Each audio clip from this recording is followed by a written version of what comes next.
Clear? Kindly confirm. Thank you.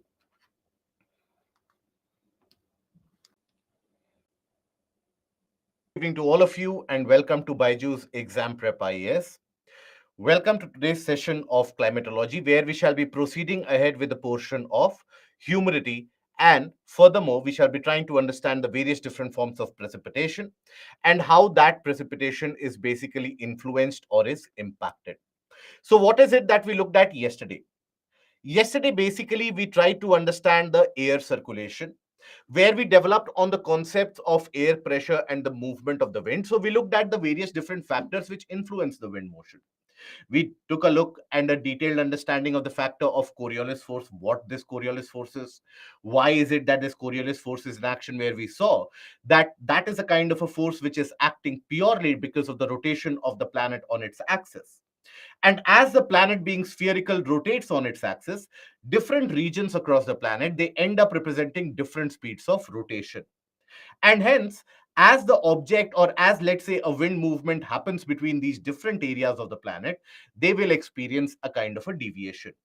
So we saw that the amount of Coriolis force or the Coriolis effect is maximum at the region of the poles and is almost zero at the region of equator. So after that, we looked at the frictional force. The concept of onshore and offshore winds is something that we understood. And then after that, we understood the prospects of the air circulation. That air circulation happens why? Because different areas of the planet receive differential amount of heat. So for the heat distribution, you do need a kind of an air circulation to happen. So we looked at the unicellular model of circulation provided by Hadley, and then we looked at the tricellular model of circulation, which where we saw the presence of three atmospheric cells of circulation created in each of the hemisphere, and hence the name tricellular model of circulation. Now, as per the tricellular model of circulation, we observed the presence or the creation of the doldrums or the different pressure belts, that is the ITCZ, the subtropical high pressure belt, the subpolar low pressure belt, as well as the polar highs. And we also observed that all these different pressure belts, they end up shifting with the change of seasons. When you have the summer in the northern hemisphere, all these pressure belts significantly shift to the north. And when you have the change in season, in the sense that you have summer in the southern hemisphere, all the pressure belts led by the ITCZ, they end up shifting to the south. Because you have in each of these circulations, you have the creation, or in each of the hemispheres, you have three different cells which are created.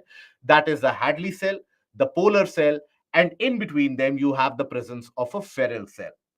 Now, while Hadley cell and polar cell, they are dependent upon the thermal high pressure and low pressure created at the region of the poles and equator. In the case of the Ferrel cell, that is led by the presence of the dynamic pressure zones which are created at the subtropical highs and the subpolar lows.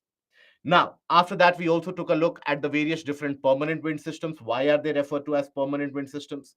Because these are the wind systems which are in existence throughout the year and are also prevalent across the entirety of the planet. Now, there we observed basically that you have the presence of the trade winds, the westerlies, as well as the polar easterlies. The directionality of the wind is oftentimes determined, or the naming of the wind is oftentimes determined by the region where they originate or the direction from which they originate. Then, after that, we took a look at the local wind systems, and before that, we also took a look at the pressure zones created, where we observed the formation of Icelandic low, Azores high, or Bermuda high, and so on. Now, after that, we did analyze the presence of the various different local winds, where we actually classified the local wind system into the daily local winds or the local wind phenomena which we experience on a daily basis. For example, land and sea breeze, as well as the mountain and the valley breeze. And also, we took a look at the wind phenomena which is observed on a seasonal basis, such as you have Lu, Fohn, Sirocco, Mistral, Chinook, etc. Now, after this, we moved on into the portion of humidity and precipitation, where we understood what do we mean by humidity. And there we observed that the total carrying capacity of an air, basically, what do we mean by carrying capacity? The amount of water vapor that any air parcel can accommodate within itself, that is what we defined as the carrying capacity. So carrying capacity of air varies from one region to another and varies with respect to temperature, where we saw that when you heat up the air parcel, then the particles tend to escape, and within that air parcel, you can always end up accommodating greater amount of water vapor. So with heating, the carrying capacity of the air parcel increases, whereas when we talk about cooling of an air parcel, that brings the particles and the molecules much closer to each other and reduces the carrying capacity. Now, yesterday I had also told you to take a look at the portion of latent heat of condensation. How many of us have taken a look at latent heat of condensation? Good? Perfect. So I hope today we won't have to spend energy in understanding the aspect of latent heat of condensation. So that latent heat of condensation is also going to be important for us when we try to understand complicated concepts such as the formation of a tropical cyclone. That is where that latent heat will come to significant and immense amount of help. Now, today we are going to take a look into the other factors associated with humidity, the basic classification of humidity relevant only for your identification purposes. We'll take a look at why and when condensation happens. And then after that, we shall also be taking a look at the aspect when we talk about, let's say, the cloud formation, the occurrence of thunder, lightning. Why does that happen? The classification of various different clouds, the types of rainfall that happens. What do we understand by hailstorm? What do we understand by a cloudburst event? When does it happen? Why does it happen? And what do we understand by fog, the classification of fog? And after that, we will be moving on into the portion of air masses and cyclones, where we shall be studying about the different types of fronts, the kinds of temperature and the climatic conditions experienced in different frontal formation, what is frontolysis, what is frontogenesis, the development of a temperate cyclone, as well as the development of a tropical cyclone. Okay, so here it is a heat released when vapor condenses into water droplets. Yes, Shubha, that is correct. So here, by which instrument scientists identify rainfall? If you are talking about the amount of rainfall that is caused, so with the help of rain gauge that we looked at earlier in the sixth module, we have taken a look at the rain gauge.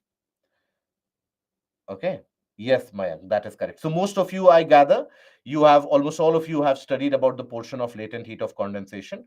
That is very, very important in order to understand the basic concept about the process of a formation of tropical cyclone itself, because tropical cyclone is a complex phenomena and it happens because of a combination of many different factors taken together. So that is where latent heat of condensation plays a very substantial role. Okay, so now we carry further with the aspect of temperature, humidity, and temperature. So here, when we talk about it, so basically, water carrying capacity of an air parcel varies with the temperature of air.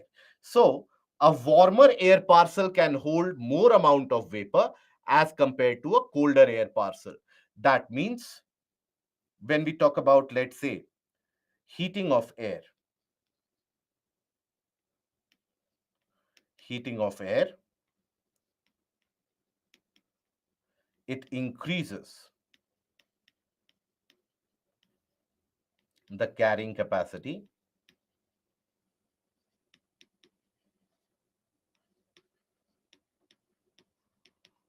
of air.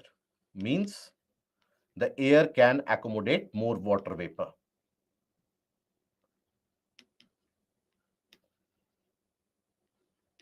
Accommodate greater amount of vapor.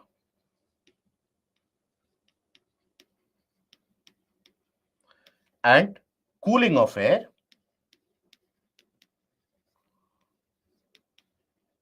will reduce the carrying capacity.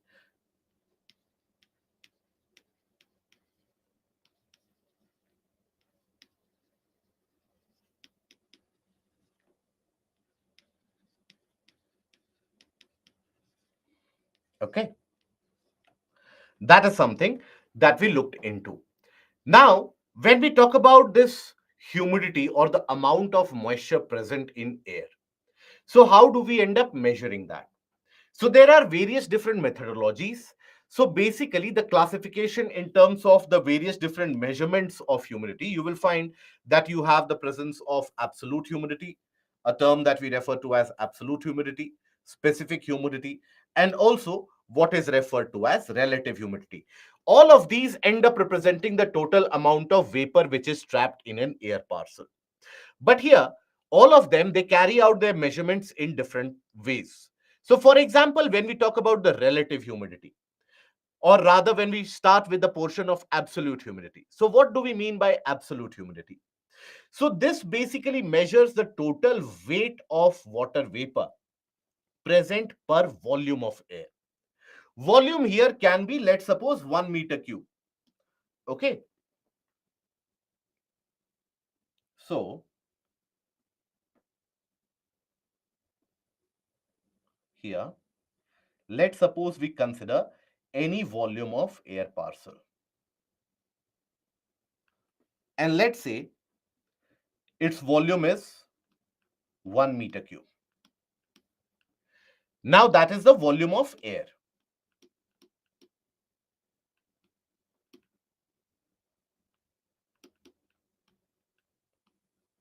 Okay.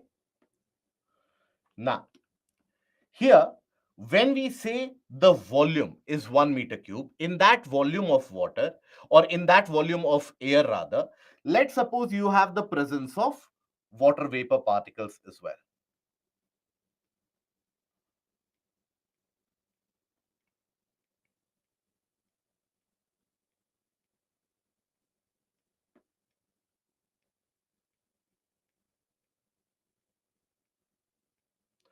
Now here, let's say that the total weight of all these water vapor molecules, let's suppose it comes out to be 5 grams. Weight of vapor, if it comes out to be 5 grams. So thereby, what do we mean by the case of absolute humidity? So if you have to represent absolute humidity, it basically comes out to be the weight of water vapor per volume. So what will be the absolute humidity in this case? It will be the weight of vapor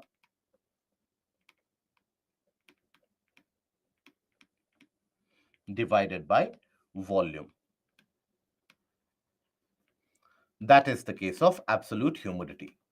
So this will come out to be 5 gram per meter cube. That is referred to as the absolute humidity. Okay. In general, you will observe that it decreases, the absolute humidity decreases from the region of the equator to the poles. Now think about it, that why does it happen? Why is it that the absolute humidity in general will reduce from the region of equator as you move to the region of the poles? Why is it that the amount of absolute humidity is lesser? Very good. Because of decrease in temperature. When there is a decrease in temperature, in general, the moisture carrying capacity reduces. So the amount of moisture or vapor present will also be reducing. So that is why there is a decrease in absolute humidity. That is because there is a decrease in temperature.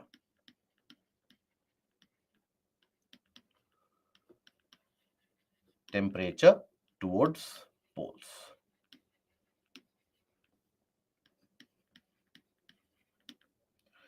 And what it does, reduces the carrying capacity.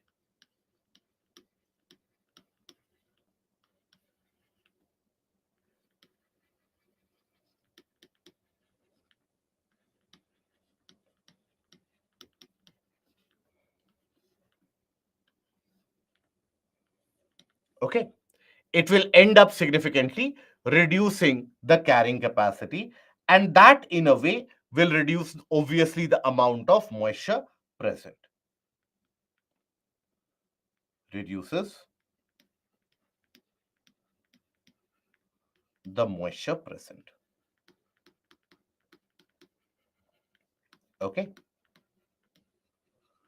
So that is where you will observe that overall the portion or what you measure as absolute humidity will reduce from the region of equator to the poles. Now, this is a variation that you observe in the measurement of absolute humidity, but that is not something that you will observe in the case of specific humidity. Specific humidity, it is also a measurement of humidity or the moisture present itself, but it is slightly different in the sense that when we say specific humidity, it ends up measuring the total weight of the vapor per kg of air. Earlier, we had per meter cube of air where we were considering the volume of air. Now we are considering the mass of air. So the total weight of vapor per kg of air. So for example, let's suppose that in order to form 1 kg, now here when we say kg of air, so that mass of air will be constituted by the dust particles, will be constituted by the various different gaseous molecules, etc. So let's say here you have 1 kg of air.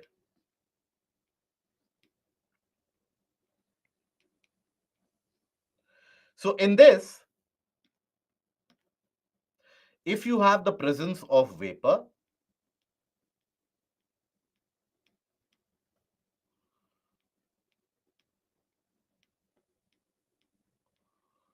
okay. So let's suppose the weight of vapor,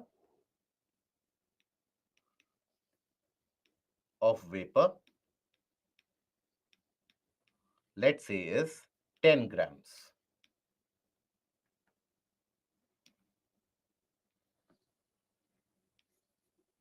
Right. So here, what will be the specific humidity? It will be 10 grams divided by 1 kg. Now, if I ask you, will this specific humidity have a unit or will it be unitless? What do you think? Good, Manikandan. Will this specific humidity indicate a unit or will it be unitless? Very good. It will be unitless. Why? Because both numerator and denominator are represented in the form of kg and grams. So that is why it is always going to be a unitless quantity. Okay, so that is where you will observe it is a unitless quantity.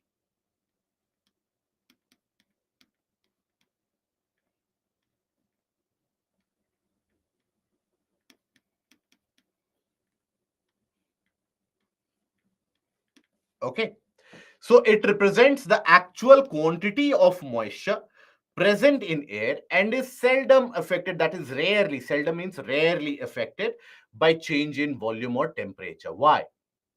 Earlier, in the case of absolute humidity, we have seen that as you move from the equator to the poles, there is a reduction in temperature, so there will be a reduction in absolute humidity. But here you won't observe that change in specific humidity measurement because let's suppose the temperature increases or an air parcel is heated up. So when the air parcel is heated up, there will be various different particles which will escape the system. But nonetheless, in order to capture 1 kg of air mass or 1 kg of gaseous molecules, dust particles, etc., you will have to consider a larger existence itself. So that is where the amount of vapor present is going to be consistent. Why? So here it is seldom affected by change in temperature and volume because we consider the measurement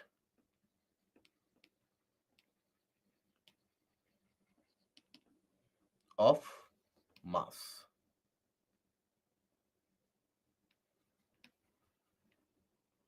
of air. So even if let's suppose you heat it up, so even after heating, if the volume increases, doesn't matter because eventually 1 kg will be represented by the same number of air particles, the same number of dust particles. So if you consider that volume or this volume, 1 kg will be 1 kg. It's the same number of particles. So that is why the specific humidity is largely consistent. Then we have what is referred to as relative humidity. Now, what do we understand by relative humidity? So here the term of interest is relative. Now, relative is always something that you compare to, in comparison to. So when we talk about relative humidity, that means you are comparing it to something, isn't it? So here, the total amount of moisture which is present in the air parcel at any point of time in comparison to what is the total carrying capacity. So at any point of time, at any given temperature, what is the total amount of moisture present in the air as compared to what it can carry? Right. So, for example, so it is the ratio of amount of water vapor present in air to what it can hold. So, when we consider an air parcel, let's suppose any kind of volume, anything. So, let's suppose this is at 25 degrees Celsius. Okay. So, here at 25 degrees Celsius, if the carrying capacity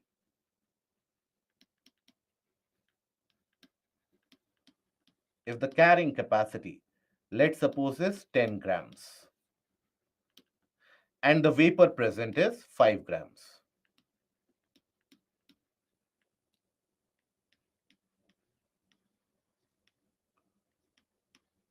So what will be the relative humidity? The relative humidity will be the ratio 5 by 10 into 100. Always relative humidity is something expressed in percentage. So that comes out to be how much? 50%. So that is where whenever you open up the newspaper or whenever you read the or listen to the news headlines, the weather report, etc., you will always hear the figure that the humidity level in, let's suppose, Delhi is 30% or 45%. Humidity level in Kolkata, let's suppose, is 80%. That means that at that particular temperature, the air is holding 80% of the moisture in comparison to what it can overall carry. That is the relative humidity. So in comparison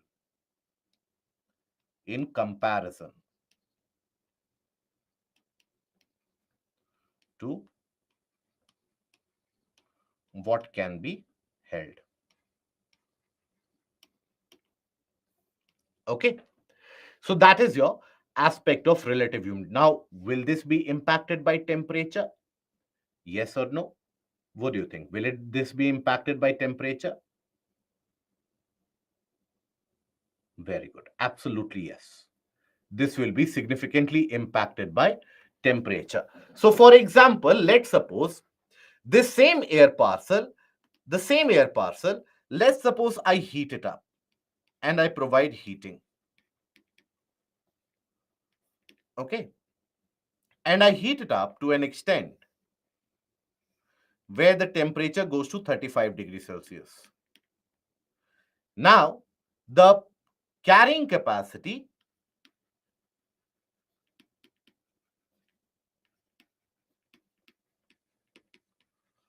let's suppose from 10 grams it has increased to 15 grams. There has been no net addition in the vapor present, so the vapor present is still 5 grams. So what will be the relative humidity in this case? Good.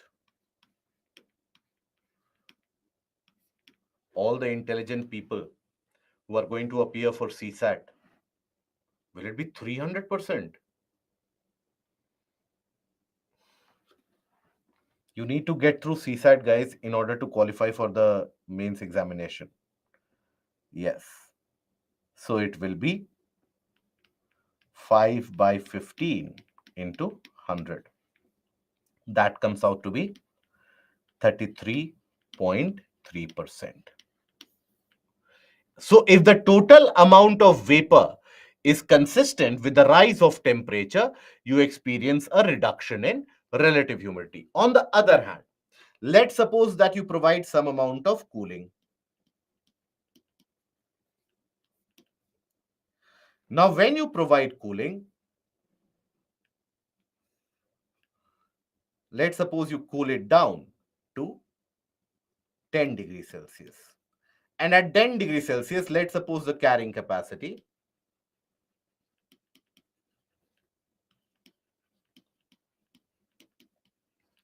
comes out to be 5 grams.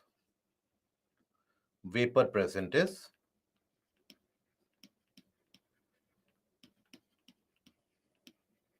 the consistent one, that is 5 grams. So I'm holding an easier calculation for you guys. So relative humidity will be how much? 100%. Very good. So that comes out to be 100%. So can we have a conclusion that with the heating of the air, if the total amount of vapor present is consistent, the heating of the air will always reduce the relative humidity, and the cooling of the air always ends up increasing the relative humidity. So if the relative humidity is 100%, that indicates that the amount of moisture is as much as the air can hold in total. Air cannot hold any more amount of water vapor present in it. So that is where relative humidity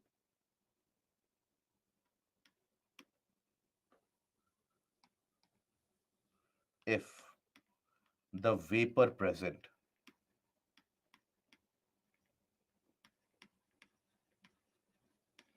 is constant,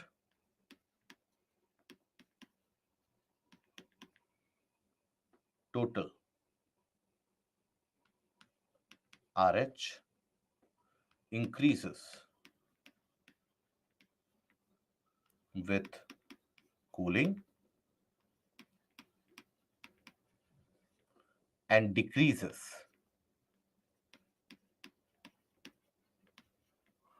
with heating.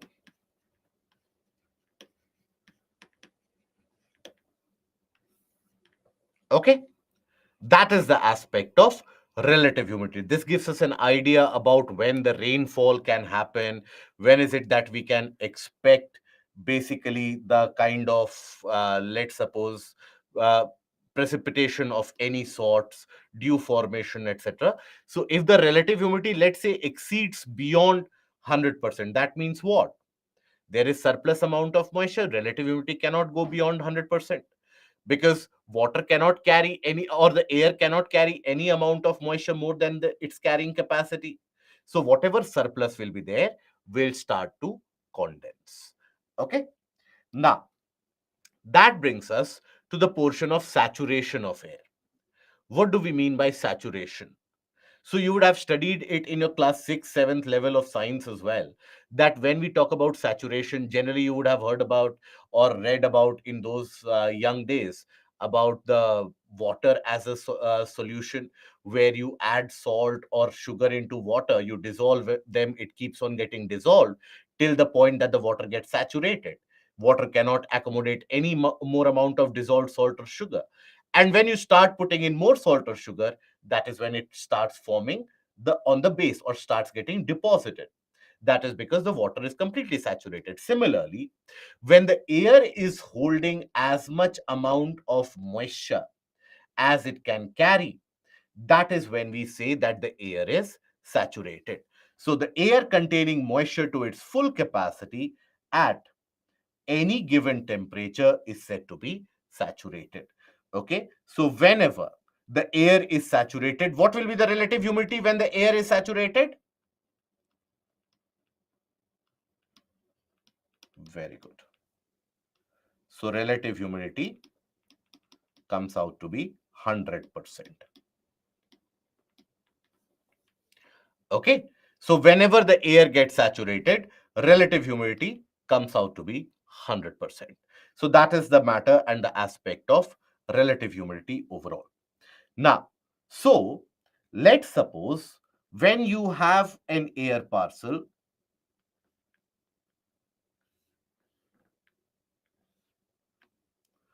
with the relative humidity, let's say, of 85%.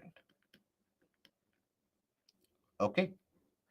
Now here, when I cool it down, let's suppose the temperature is 25 degrees Celsius.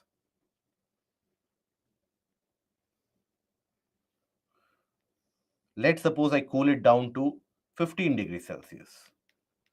The relative humidity here becomes 100%, let's suppose. Right? So that means the air has reached saturation. So any unsaturated air, when you cool it down, it can get saturated if you cool it down to the point where the relative humidity becomes 100%. So this is your unsaturated air. Unsaturated means there is a greater scope that more 15% more moisture can be accommodated here. Here there is no scope for further accommodation of water vapor. So unsaturated air, and this is your saturated air.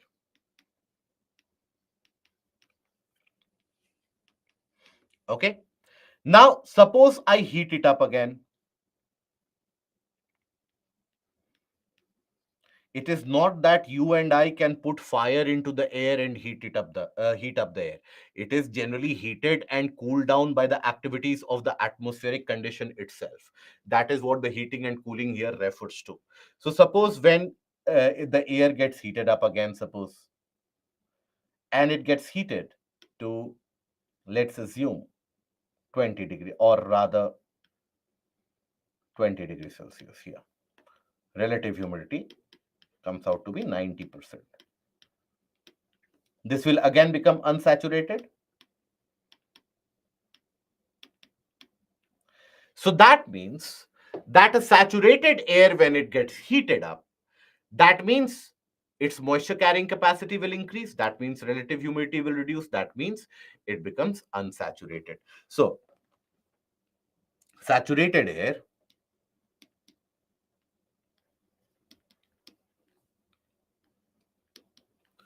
when heated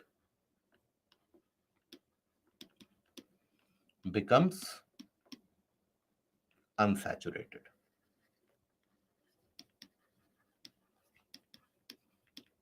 Now, what if I were to cool this down further? Let's suppose here the carrying capacity is,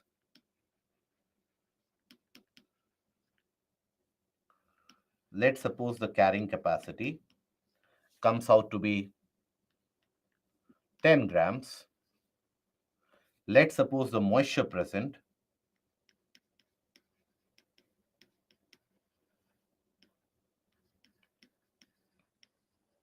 is again 10 grams. So here, that is why the relative humidity is 100%. That is why the saturated air. Now let's suppose I cool it down further. Upon further cooling. So in this case, if I cool it down further, I bring the temperature to 10 degrees Celsius. Now in that case, the carrying capacity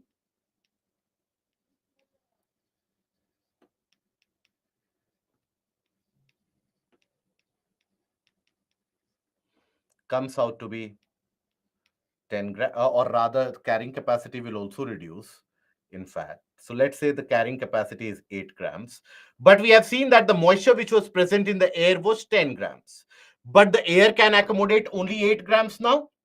Why? Because the carrying capacity has reduced. So what will happen to the extra 2 grams which was present in the earlier present air? What will happen to that extra 2 grams? Those extra 2 grams, they will accumulate as condensates. They will start condensing into liquid water droplets. So here, with the reduction in carrying capacity, the extra vapor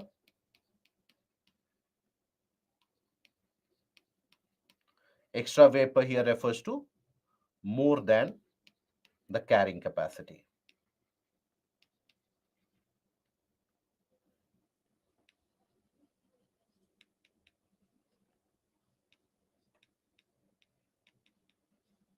So here, what is the extra vapor here in this case? So you have 2 grams as extra vapor. So that will condense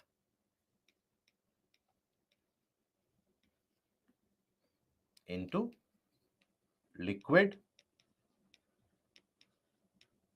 or sometimes even ice. If let's say, in order to attain the temperature, because here we are considering 10 degrees Celsius, so it will get converted into liquid. But let's suppose that in order to reach saturation, it has already taken 0 degrees Celsius. And then further cooling to minus 5 degrees Celsius, that is when the air has become oversaturated. That is when you have the extra molecules. So then, rather than getting converted into liquid, vapor will directly get converted into ice. So here, when we talk about the aspect of saturated air being cooled down, so cooling of saturated air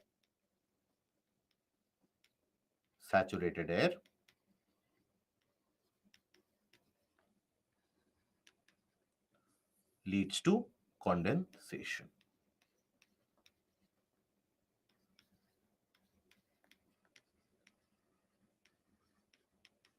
So that means, as of here, air can only accommodate 8 grams.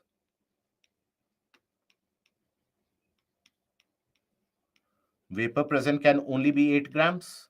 So the extra 2 grams, that will be saturated, that will be condensed. So always, whenever you need to have condensation, or whenever you have condensation that you experience, it is basically when the air gets saturated and cools down beyond the point of saturation. So we can say condensation will happen only when the air parcel gets cooled down beyond the point of saturation. So condensation happens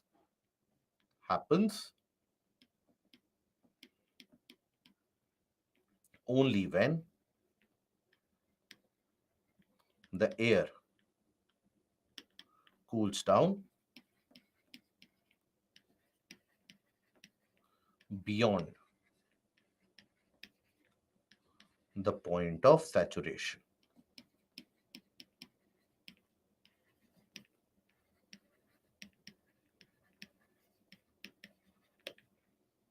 Okay.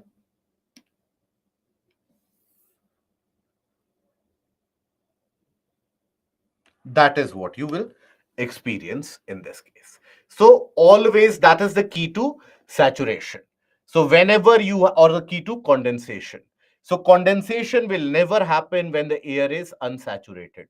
Condensation, wherever it will happen, will only happen when the air gets cooled down to the point of saturation and then further cool down.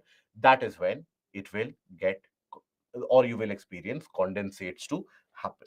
So condensation, basically the small drops of water which form when the water vapor or steam touches a cold surface, such as a window, such as any surface, glass surface, etc.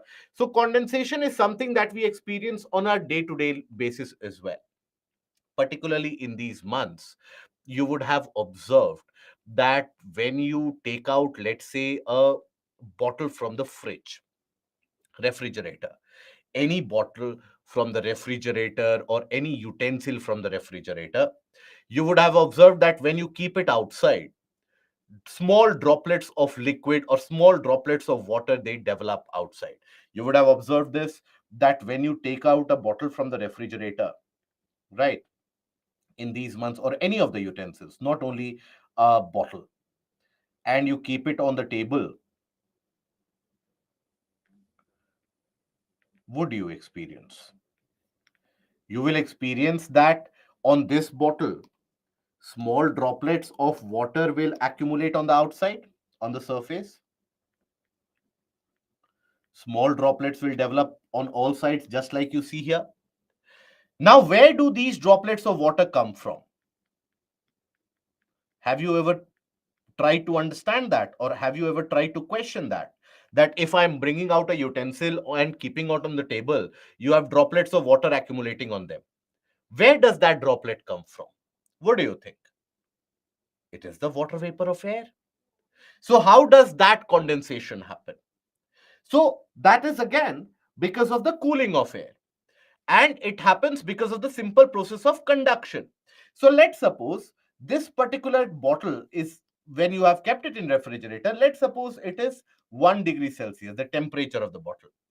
Now, the air which is outside in the environment, and you would also have experienced this, that let's suppose, or if you have not, then try it today. keep a very cold object outside of refrigerator on the table, as you put your hands closer to the bottle, you will feel the air getting colder. As you move it away, there is no impact. But as you put your palms or hands very close to the bottle, the air gets colder. So let's suppose we consider this particular air parcel here.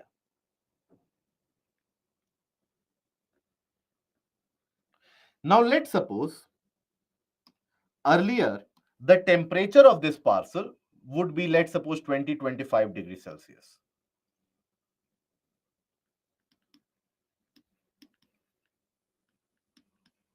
The temperature, let's assume, is 25 degrees Celsius. Now, here, when the earlier the temperature was 25 degrees Celsius, there was unsaturated air. And at this temperature, let's assume it was unsaturated air.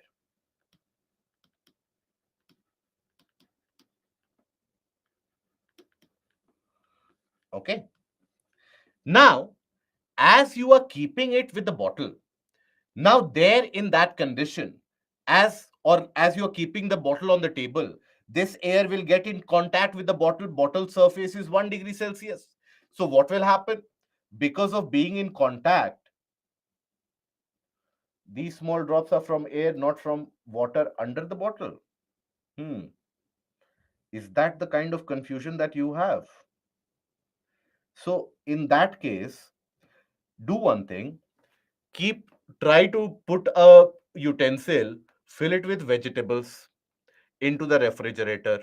Take out that utensil, keep it on the table. There you won't have water coming from the vegetable into the outside, but still you will find droplets developing. I'm sure you would have seen till now multiple times in your life, hundreds and thousands of times, that you have a soda bottle or a cold drink bottle. Now, when you keep the cold drink bottle on the table from the refrigerator, it develops those droplets. So, do you think that those droplets are basically your Coca-Cola and Pepsi leaking out of the bottle or the glass bottle? Can that happen?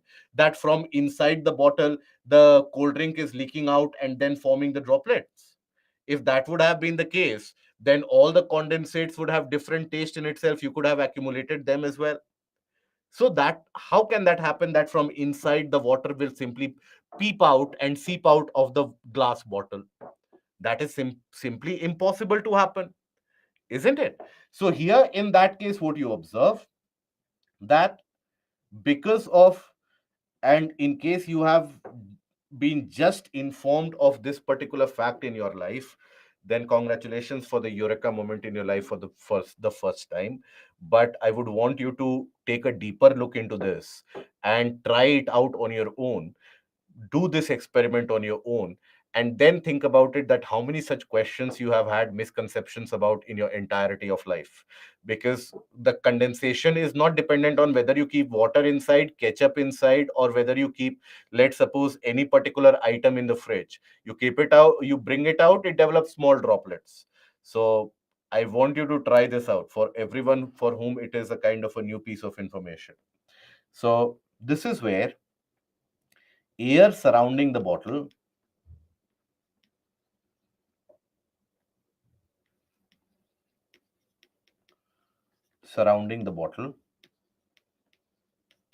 what will happen to this air gets cooled down.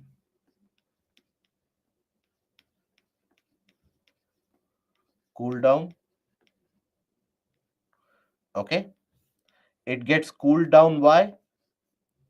Because it is in contact with the air.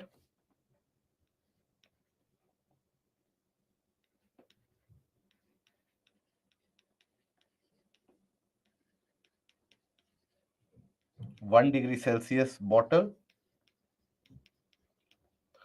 and then reaches saturation.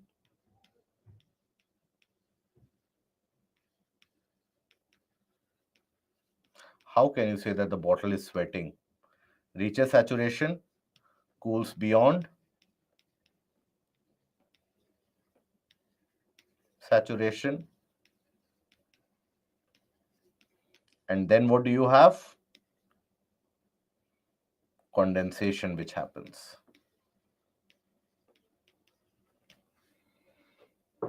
I'm surprised to find out that how many of us have not realized this till now in our lives. We have grown up with this reality for a significant proportion of life, for our life. Why only in refrigerator? Because it is in refrigerator that you have such low temperature. Can you have such low temperature outside? It doesn't happen. And if you are surprised by this, let me throw another surprise at your doorstep again. So if I don't know if you have observed it or not, but then during rainy season, you will observe that when you keep a bottle outside from the refrigerator, and if that bottle is cold enough, there will be much greater accumulation of water droplets on the table or whichever surface you are keeping. And then in the summer season, there will be lesser accumulation, or in the winter season, comparatively lesser accumulation. Why? Because in the rainy season already you have significant amount of moisture which is present in the air. Humidity is high during the rainy season, so that is why it reaches the point of saturation very quickly and cools down beyond that. Okay, I hope you have observed this. If not, please try to observe it from now on. Yes, in the air conditioning room, it happens on the window glasses and the window frames as well. When you're traveling through your vehicle, in your cars also, when the temperature is significantly low inside, you will develop these droplets happening on the glass windows outside. So that happens. Okay. So that is basically what is condensation. This same simple process is at play. The simple process of condensation is at play when you talk about, let's say, the formation of clouds, development of dewdrops, development of frost, etc. Water of earthen pot also gets cooler with the same. No. In the case of the earthen pot, you have a different scenario altogether. There, the water gets cooler because the earthen pot has actually got pores within them. And through those pores, you have the water which evaporates. It is the evaporation which provides that rate of cooling. And that is why your water is cooler in the earthen pots. Nagul, why there is formation of droplets in bike seats during winter? The same process, because the surface becomes much colder. Eyeglasses also, yes. Okay. While cooking any food item, upper part of plate also gets, it is also condensation. Yes. Didn't understand why the air in contact with the bottle gets saturated, because here earlier the temperature, if you consider the temperature in your room, the temperature of your room might be 25 degrees Celsius. But in this immediate vicinity, when that bottle is kept, so in that immediate vicinity, the air is in contact with the surface which is at 1 degree Celsius. So won't it attain a much lower temperature? So in that process it will attain saturation, and it will be cooling down much. So let's suppose the saturation temperature of air in your room is, let's suppose, 10 degrees Celsius, and the air around the bottle attains a temperature of 5 degrees Celsius. So it will get oversaturated, condensation will happen. Okay. Now, after that, we come across a process or the form of condensation that we refer to as dew. So what is dew? Dew is something that you observe on, generally in the coastal areas, you observe it throughout the year. Generally, otherwise, in the significant northern part of the country or across the country also, during the cold winter months at night or in evening, you will find that small droplets, they end up developing on anything, on your surface, on the surface, as you said, of the bike seats, on the surface of, let's say, your cars, on the ground surface. Everything develops small droplets of water. That is what is referred to as dew. This is also a form of condensation. So, this also happens when the air in contact gets cooled down beyond the point of saturation. Okay, so tiny droplets of water that form on cool surfaces. So if you see the grasses, on the blades of the grasses, you will observe the development of tiny droplets, isn't it? So tiny droplets of water that form on cool surfaces at night when atmospheric vapor condenses. Now, when will it condense? When the saturation temperature is attained. when the point of saturation is attained and it is cooled down beyond that. So let's suppose you have the air parcel here.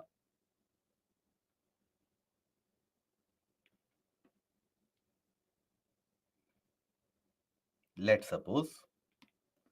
Now for this, the saturation temperature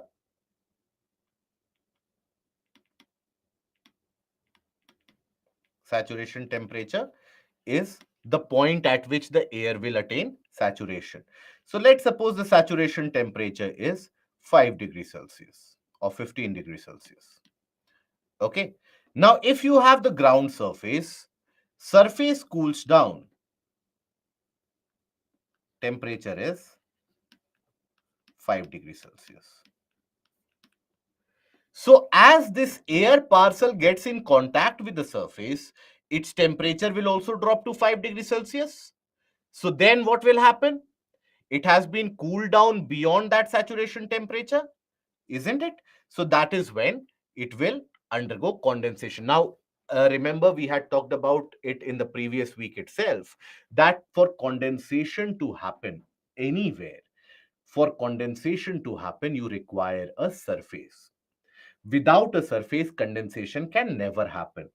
So if here the condensation takes place, it will get deposited on the surface, on the grass particles, or let's say any surface, any metallic surface that you have, it will start condensing on them, isn't it?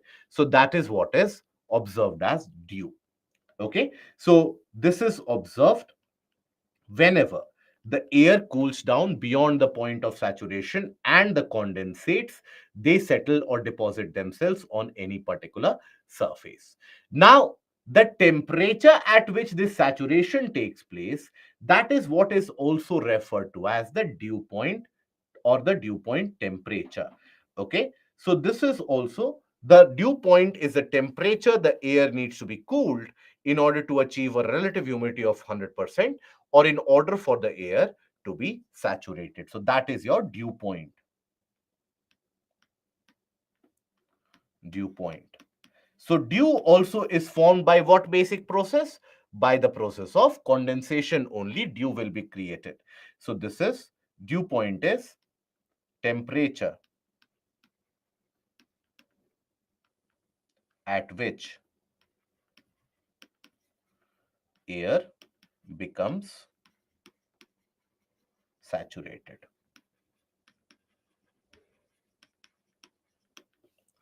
Okay. Now, there are certain conditions when the air is very dry. Suppose the air is very dry. That means the humidity level is less. So suppose the air is having a relative humidity of 25%. Okay. Temperature is 20 degrees Celsius. Now suppose this cools down.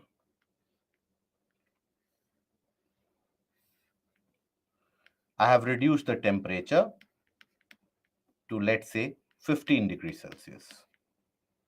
Relative humidity, will it increase or decrease in this case? When I have taken the temperature for 20 from 20 to 15, will the relative humidity increase or decrease?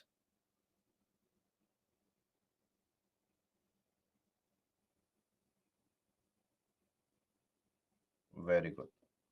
So relative humidity will increase. So in this case, the relative humidity becomes how much? Let's assume it becomes 50%. Okay. Then further I cool it down.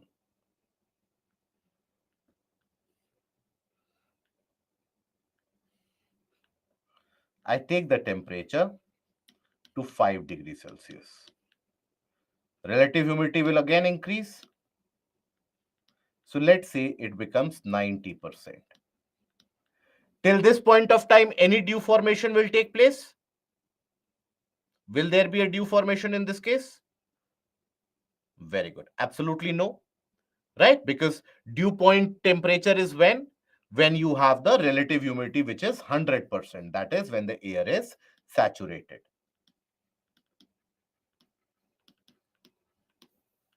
Okay.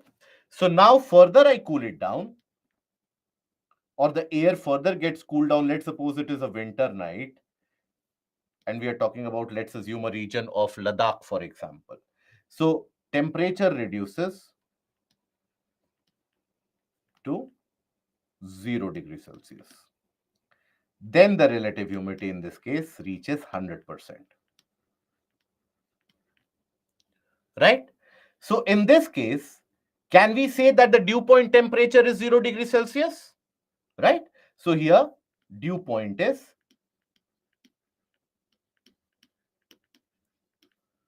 0 degrees Celsius. Okay.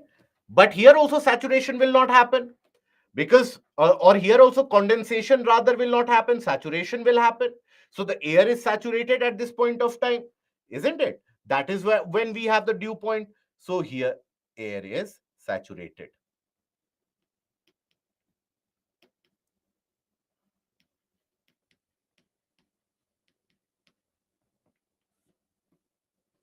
Okay. So in this case, let's say I cool it down further and the temperature is -1 degree Celsius or -2 degrees Celsius. Now, in that case, what will happen? Will there be a dew formation or not? Right? But will that be liquid water droplets, or rather will there be condensation? Yes. But the condensation here, will it be liquid water droplets or ice particles? Ice. Perfect. Because we are at a negative temperature. So here condensation will be in the form of ice particles. Condensation is in the form of ice.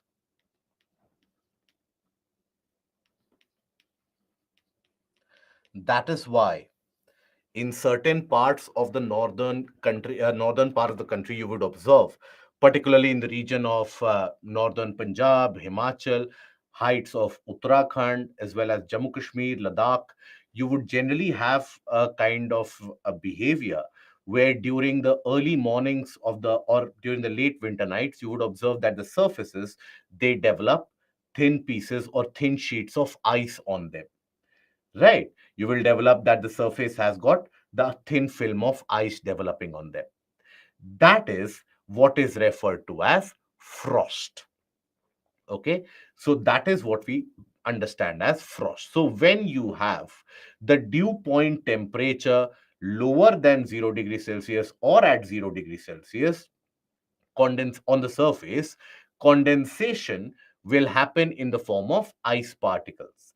And these ice particles which settle on the surface, that is what we refer to as frost. Okay. So these ice particles overall, when developed on a surface,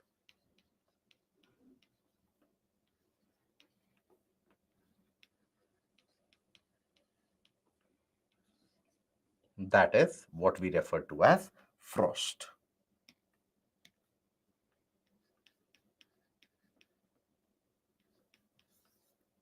Okay.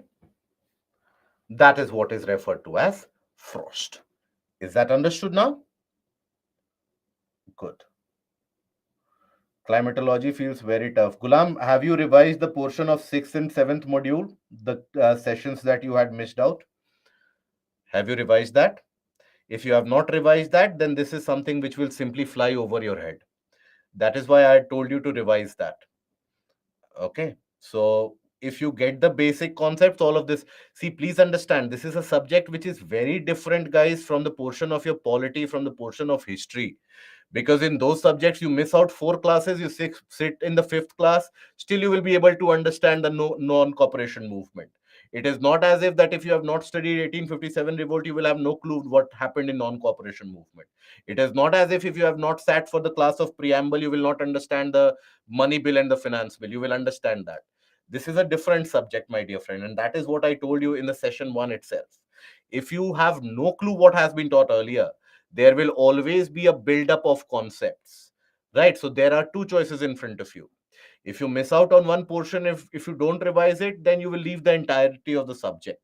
Or you ensure that you maintain a regular revision of the topic, and it will automatically come to you. Okay. And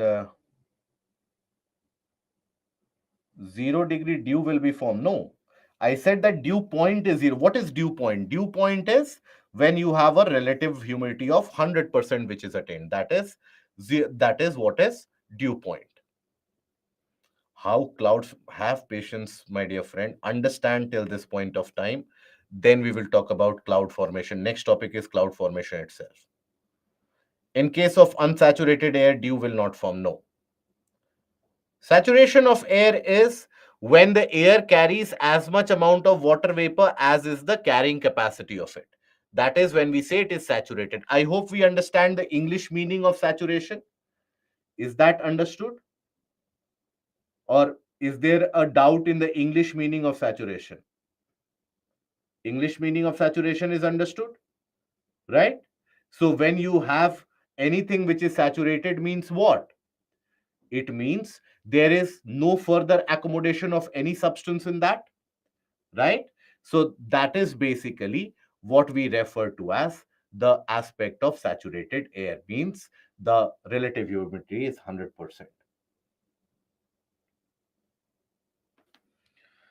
In the previous example, you had said that when saturated air is further cooled, the carrying capacity will decrease and the condensation takes place. But in dew point example, you are saying it will increase. When am I saying that the carrying capacity will increase? I'm not saying the carrying capacity will increase. If the carrying capacity, see, relative humidity is increasing, my dear friends. It is not the carrying capacity which is increasing. Relative humidity is increasing means the carrying capacity is reducing. Okay, is that understood? How condensation happens in AC rooms in the rainy season? Because the temperature drops and the air reaches saturation.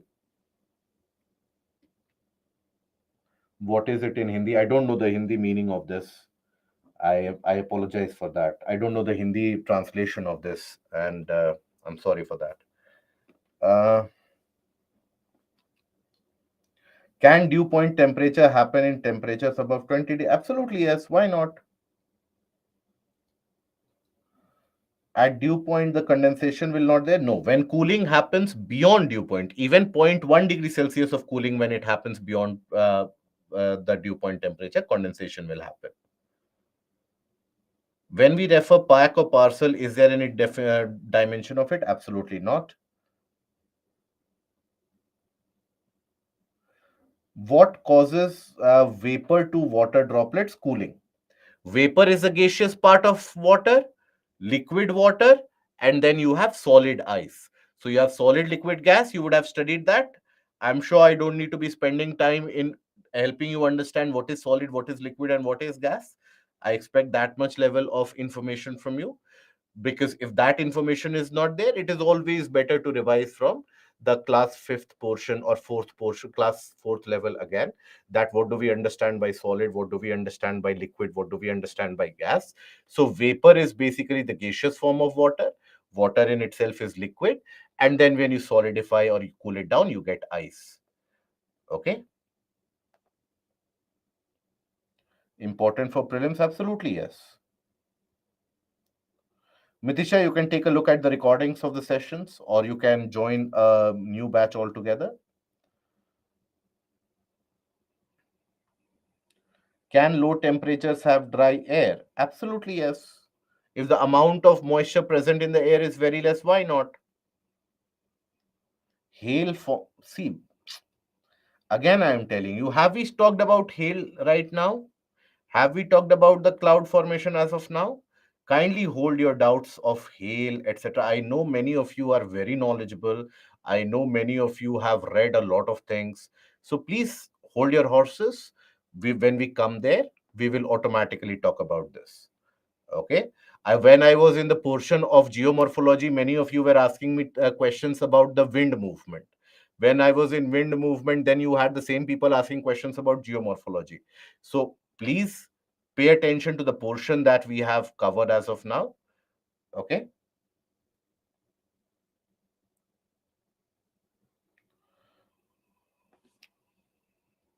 Varaprasad, you can try to have a concept of the from the recordings, but then always I suggest that participate in the live discussions. And is dew point always zero? No, absolutely not. Okay, let me give you another example then. Let's have another example.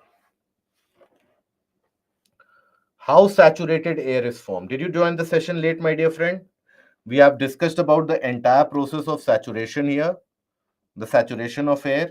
Before that, we talked about the entire aspect of relative humidity and how it reaches saturation. So, saturation is basically when the relative humidity reaches 100%. Okay, so here when we talk about again dew formation, let's take another example.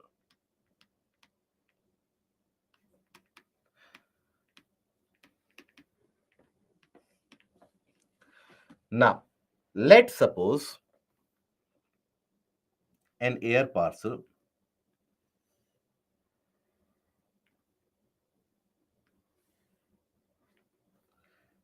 is at a temperature of 40 degrees Celsius across a coastal area, let's suppose. And here, the in the coastal region, let's suppose at 40 degrees Celsius, the carrying capacity. Again, I will have to repeat the entire concept. So that is all of you who have missed out. See, this is why I want you to be attentive from the first part of the session. Many of you end up joining significantly late, and that is why we keep on lagging behind in the module also. So please pay attention right now. Okay. So here, let's suppose the carrying capacity is 10 grams, or let's say 15 grams. Let's suppose moisture present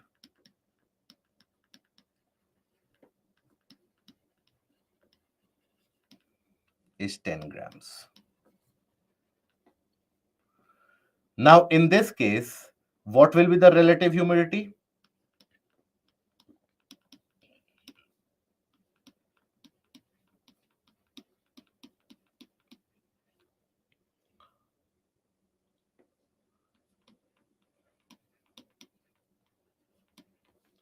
Okay. Suppose I cool it down.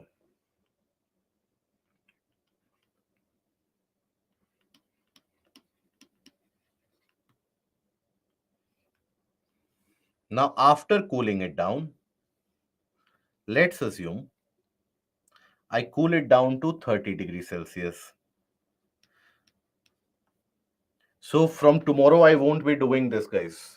It is today that I'm repeating the entire thing, but tomorrow, from tomorrow, if you end up joining late, please have that minimum decorum that you start watching the recorded videos. Please don't have the entire session go through the entire repetition itself. Okay. So here, when we cool it down to, let's say, 30 degrees Celsius, carrying capacity would reduce.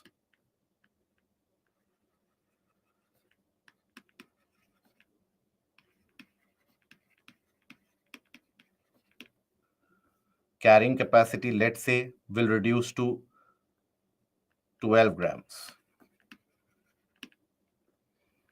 Moisture present is same.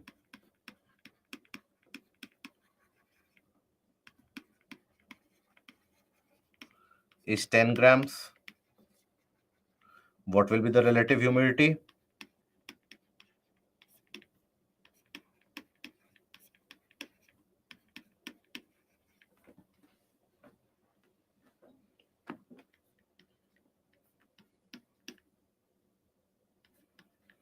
How much will be the relative humidity? Good. How can it be 120, my dear friend? 10 by 12 into 100, how will it bring you 120? Please understand, you have to clear the CSAT exams in order to appear for the mains and then appear for interview. First of all, you have to clear the CSAT. Approximately 83%, we can say that, isn't it? Now, if you want a further explanation, if this is also, let's suppose, not understood, so this will be 10 into 8.33, that will be 83%. So what is happening with the cooling? Relative humidity is increases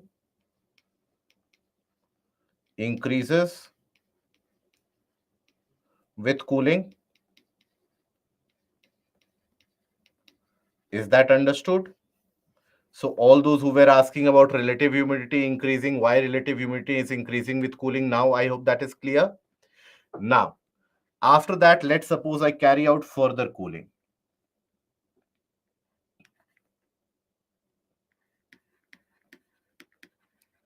Let's suppose I reduce, or due to cooling at night time temperature, etc., temperature reduces to 25 degrees Celsius. In this case, let's suppose the carrying capacity of the air is 10 grams. Moisture present is 10 grams.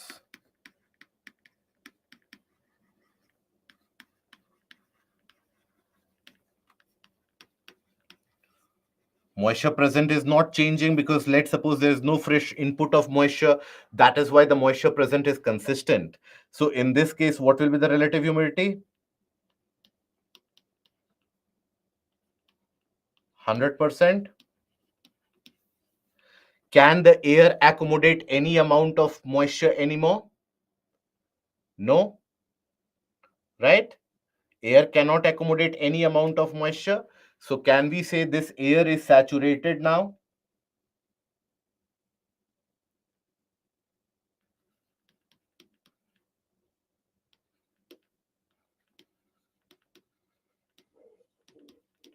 Air is saturated. It cannot accommodate any amount of moisture. So can we say that 25 degrees Celsius is the dew point temperature of the air here? We can say that. So dew point temperature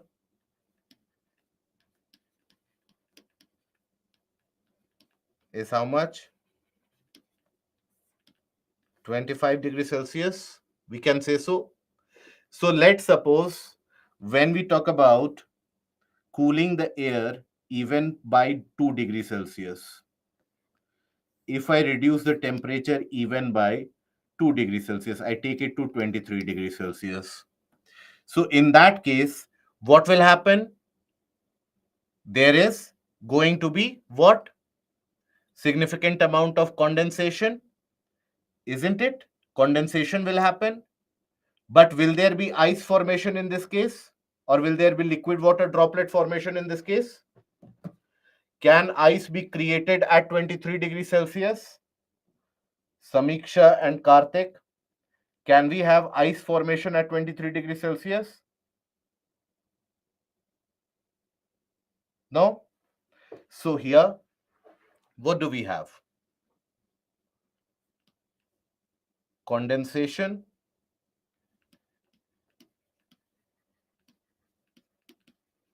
That means dew formation.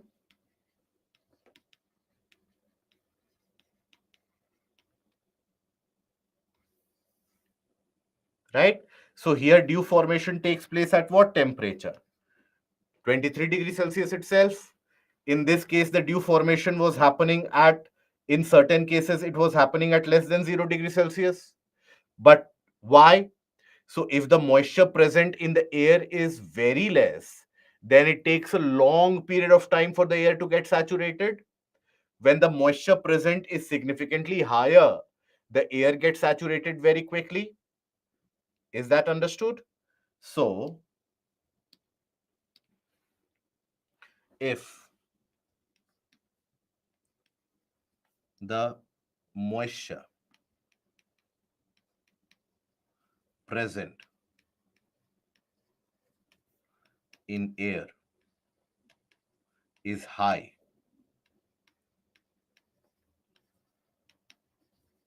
means saturation will be reached easily, is reached easily.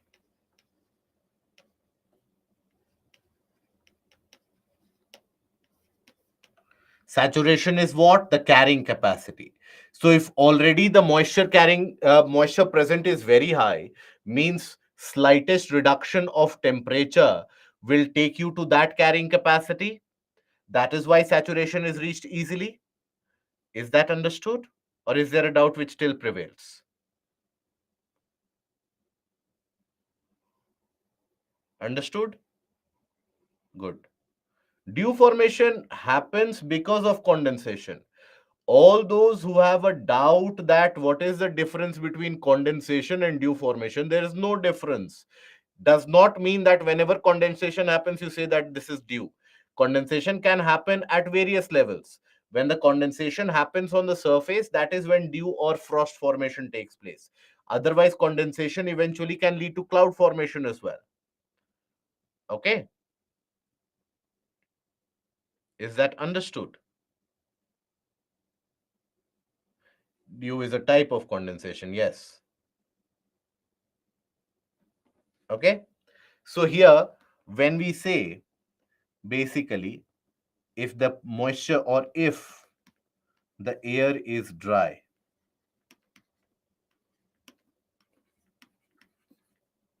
that means saturation. For saturation to be attained,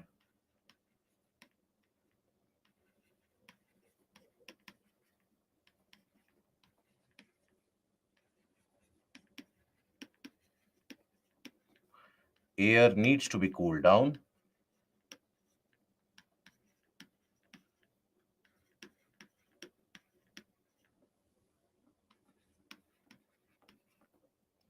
Quite significantly.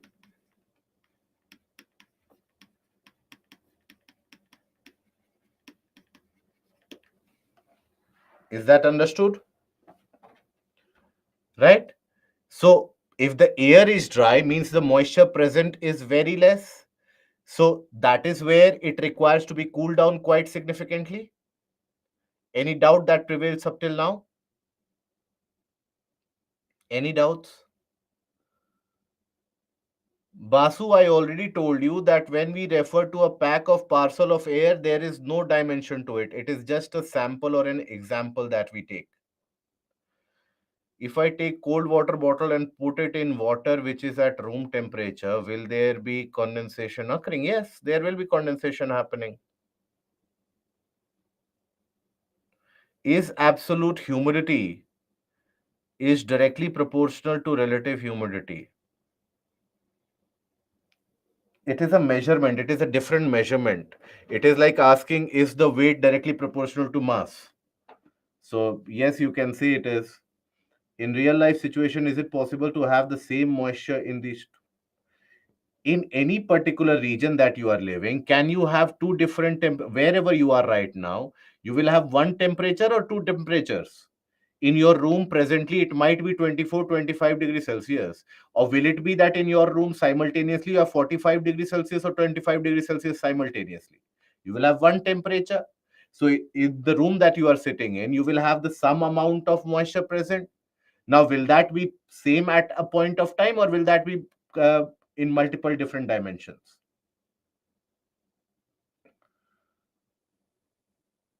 Himani, do we consider absolute humidity or relative humidity in the case of saturation?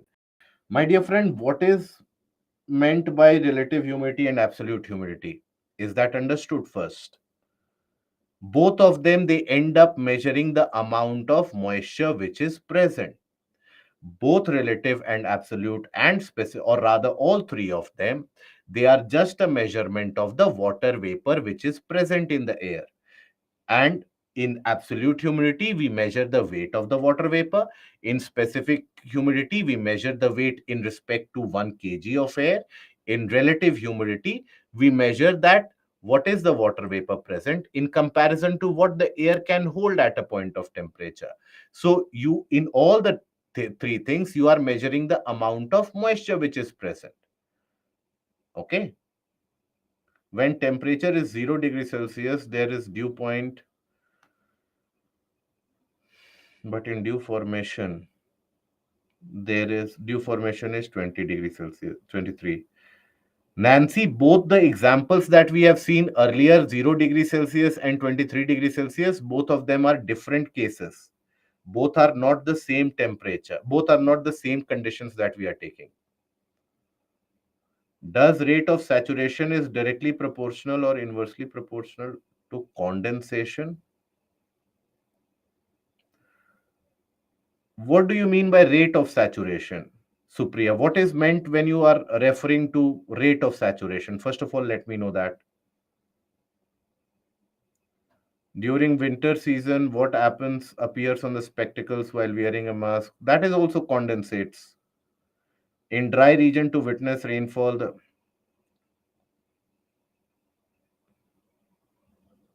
is this portion understood? That means relative humidity is 100%. That means dew point is attained. Yes. Okay. So that what it means is that in drier regions,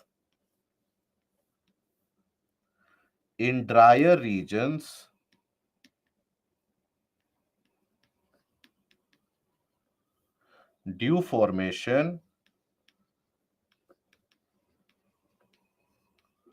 happens at very low temperature.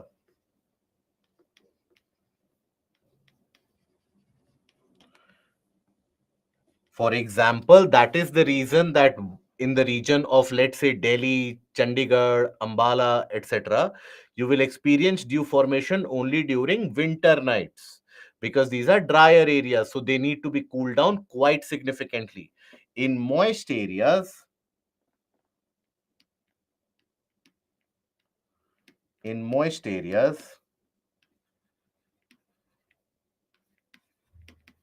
like the coastline or rainy season,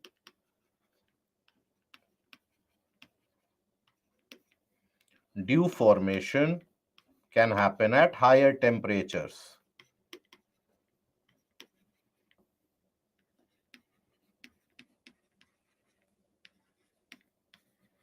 Higher temperature. When the dew point temperature, dew point is 0 or less than 0 degrees Celsius, there is formation of frost.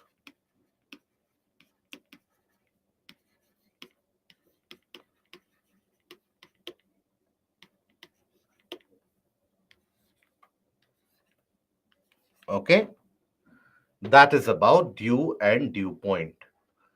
I hope now this is understood.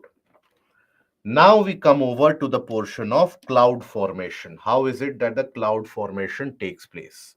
So cloud formation is again a resultant of the process of condensation happening. Here the condensation is happening at a greater altitude. Condensation is happening at a significant height. Okay. So why will the cloud formation happen? So when we talk about the cloud formation, so they are defined as aggregates of innumerable tiny water droplets, ice particles, or a mixture of both in the air, generally much above the ground surface.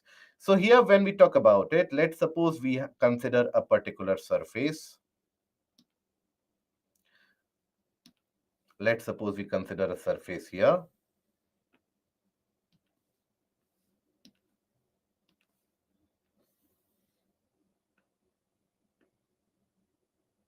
Okay.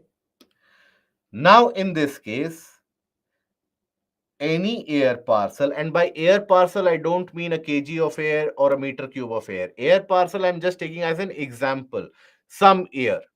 Okay, any sample of air, whichever volume or whichever mass you like, take that mass itself. Whichever is your favorite volume or for your favorite mass, if you have any, take that as an example. Just understand, an example of air is what I am considering here. So if I consider an example of air here, now in this case, let's suppose this air has got warmed up.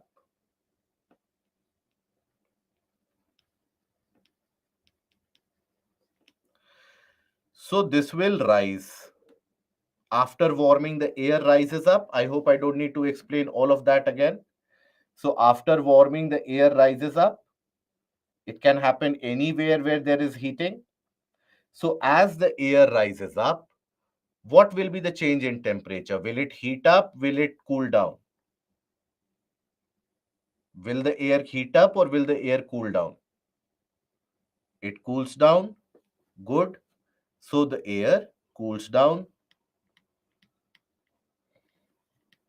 All those who have said heats up, kindly take a revision of the previous session, my dear friends. I request you, please take a revision of the previous sessions. Otherwise, I don't know how are you going to deal with the portion of frontal formation and tropical cyclone. Again, I will tell you, again, I will repeat to you, please understand, this is not your typical subject of history or polity where you just attend the session, you chillax at home, and in session also you have not understood, you relax at home, you miss 2 or 3 classes, fourth class you come in again, that okay, fair enough, there is something that I will understand. That is not how it goes in geography. Okay, geography, in that each subject or each topic is interrelated to the other one, it forms a chain. If you follow that chain, this subject will come to you. If you are missing out on the important links in between, trust me when I say this, try everything that you can. You will never be able to understand the subject. Okay? So please have that kind of an understanding. The previous slide, all those who were asking for the previous slide, here is the previous slide. Take a screenshot if you want. Now, we are taking wind or air as air parcel. What else do you want to take? I will not talk about air parcel. If air parcel, is the term air parcel confusing to any of you? What is the confusion with the term of air parcel? Please let me know. What is the confusion that you have with air parcel? Is there any other word that I can use which will be much more helpful for you? Can I always say some amount of air? Will that be more helpful? A part of air? Okay. Okay, let me write it down. Air parcel, part of air, any sample of air.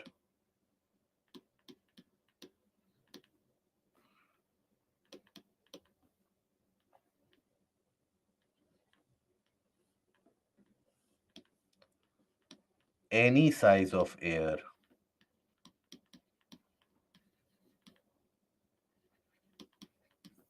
Any volume of air.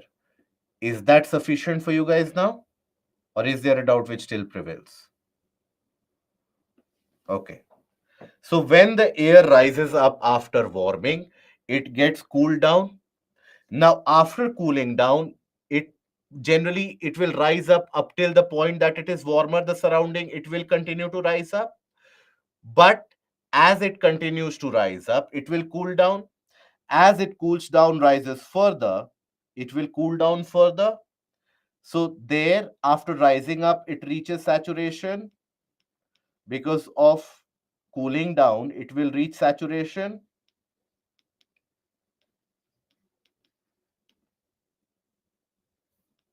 So if it rises any further, it will cool down significantly, right? So in this, again, as it rises up, it will cool down again significantly. So when it cools down beyond the point of saturation, what will happen? Condensation will happen. So condensation will always happen around certain particles itself. So this is where the role of dust particles come in. This is where the role of dust particles, they do come in.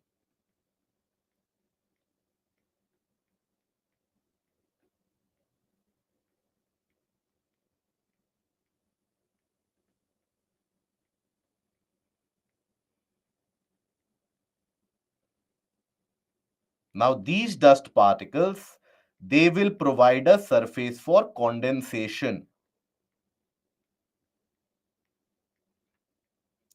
Now by this height, let's suppose in order to reach saturation, the air had to travel for, let's assume 6 kilometers. Let's assume, again I am saying, so before you ask the question that how did you come at 6 kilometers, why 5 point, why not 5.9, why not 6.1, I'm assuming, let's assume that in order to cool down beyond the point of saturation it takes 6 kilometers. Let's say that at a height of 6 kilometers the temperature is minus 10 degrees Celsius. So here when the condensation will happen, will you have liquid droplets or ice particles here? Ice particles? Good. So here when you observe these ice particles, they will start developing on these.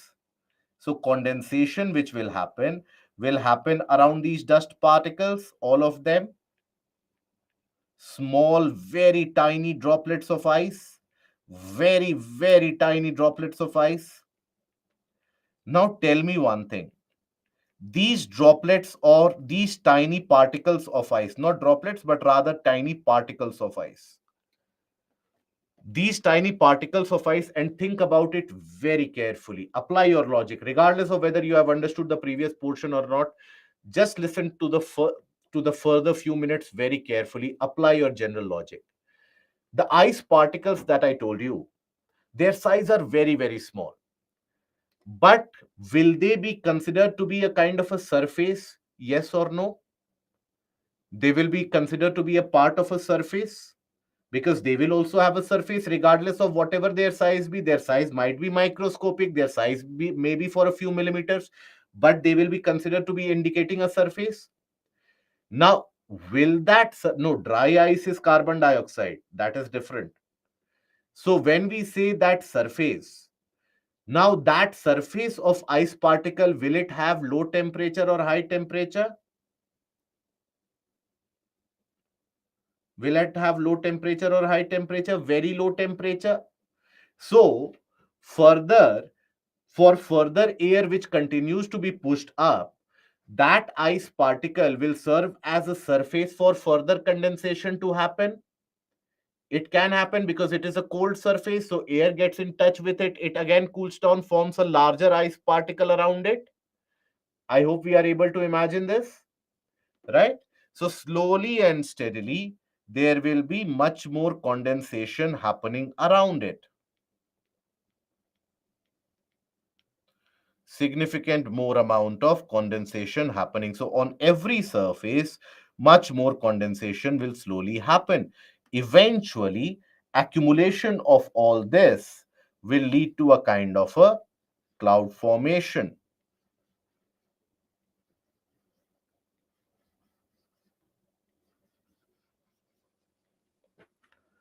Will lead to a kind of a cloud formation. Accumulation of all this. Why so much of concentration? Because that is where the air continues to rise up. Air has got water vapor.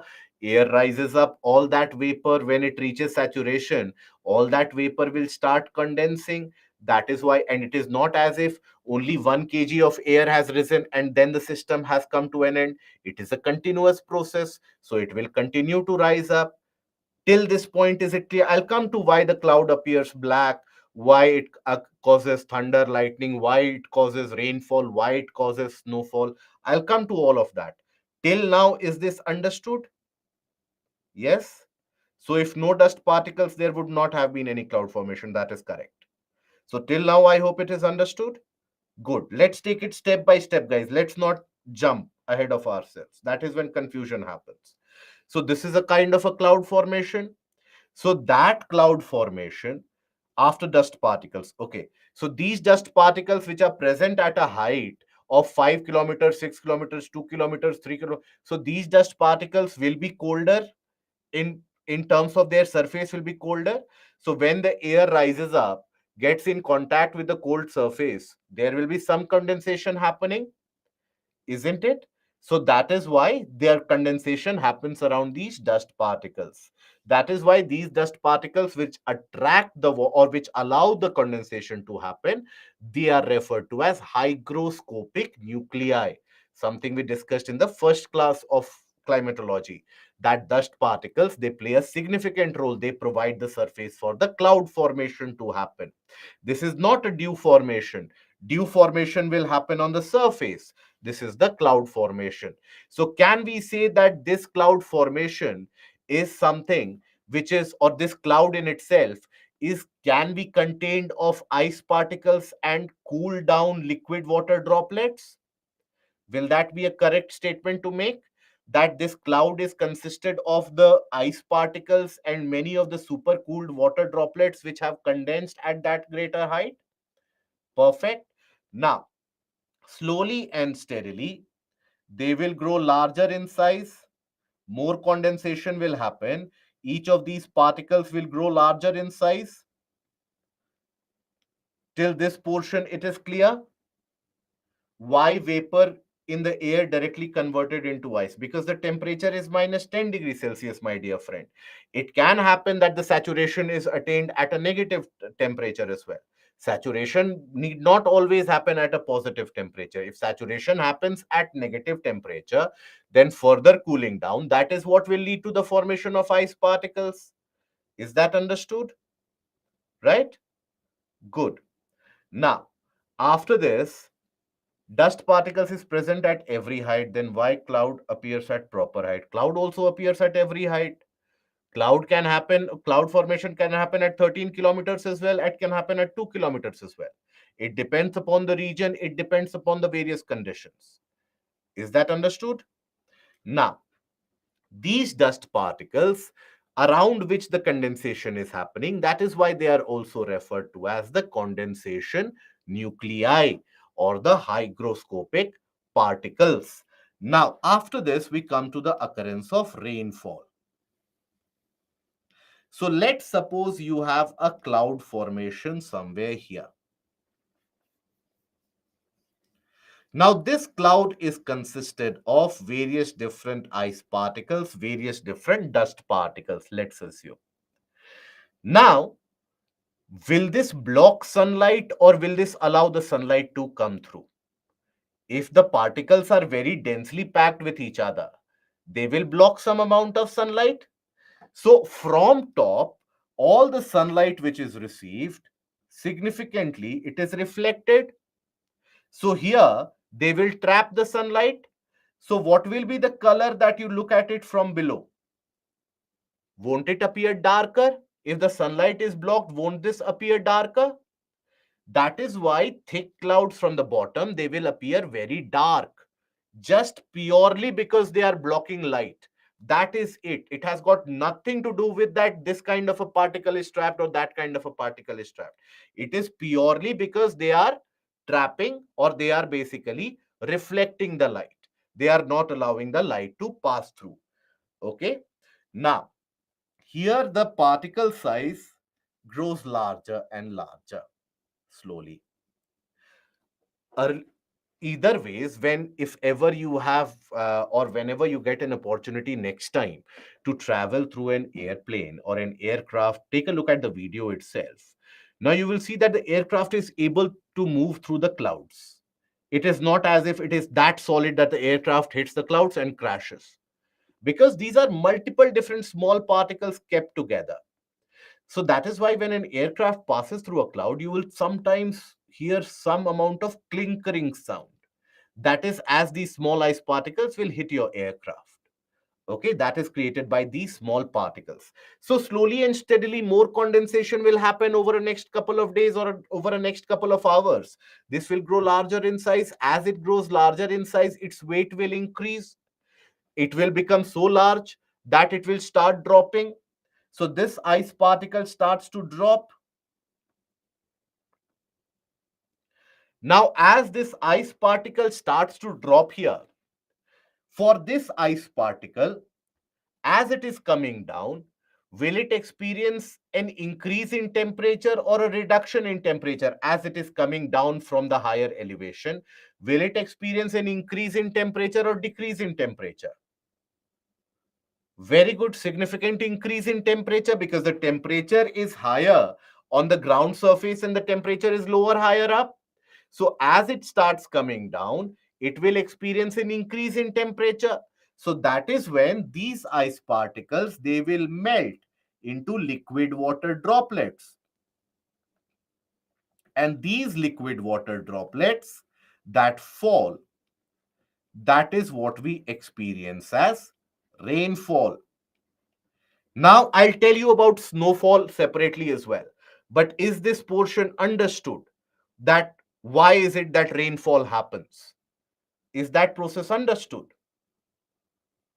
Very good. Now, sometimes what happens is, let's suppose in certain areas, for example, where we experience snowfall, we experience snowfall in some reaches of higher reaches of Himachal Pradesh, in Jammu Kashmir, in Ladakh, in some reaches of Sikkim, in some reaches of Uttarakhand, and in some reaches of Arunachal Pradesh. That's it. In India, we receive snowfall only in these areas. So in some areas, what happens is that the ground temperature, let's say, is below freezing point. Ground temperature, let's assume any of the assumptions that you take, below freezing point, let's say -2 degrees Celsius. So that means the air temperature here will also be -2 degrees Celsius. So in this case, what happens, let us understand. The ice particles have started falling. These ice particles, as they encounter initially a higher temperature, they will melt into liquid water droplets. But as these liquid water droplets are falling, suddenly they encounter a very low temperature. That is when there will be refreezing into multiple small snow particles. Right? And that is how you receive snowfall. So when the temperature is very low, in that case, you have water droplets refreeze into snow.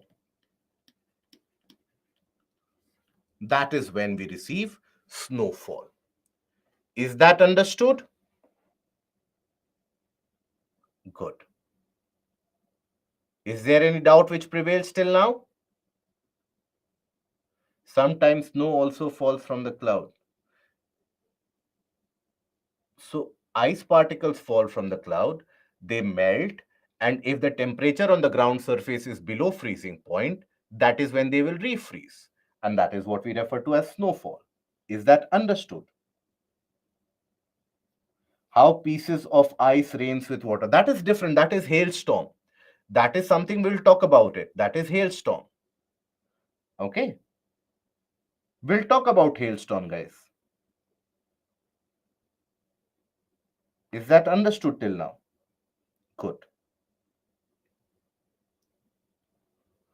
Which temperature droplet refreeze into snow? When below freezing point. Will air crashes happen when traveling through clouds? No, it does not. It does not happen. So this is understood now? Okay.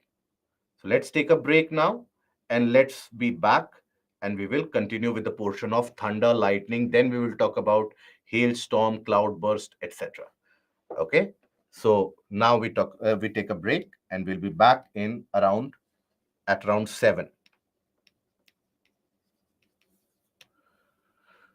Okay.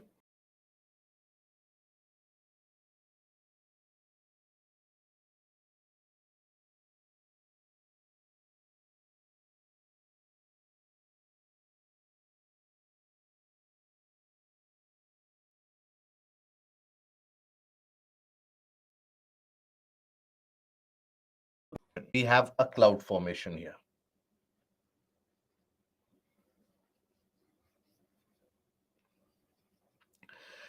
Now, let's suppose this is the ground surface.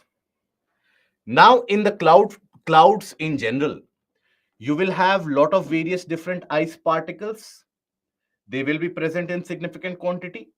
When the particles they rub against each other, they develop a charge. In general, whenever you have particles rubbing against each other, they will end up developing a charge, isn't it?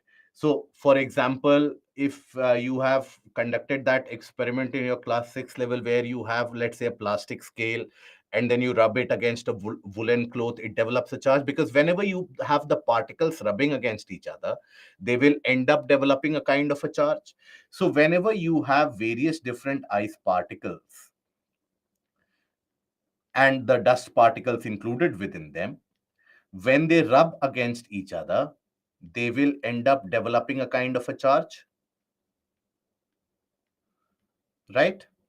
So let's assume a particle from here, it starts dropping down into the lower portion of the cloud.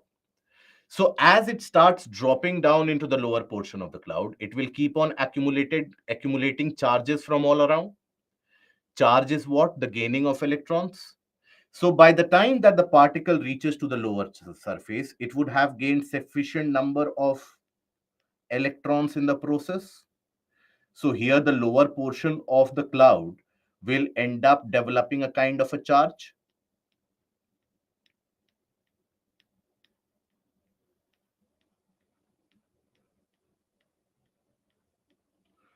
Development of charge.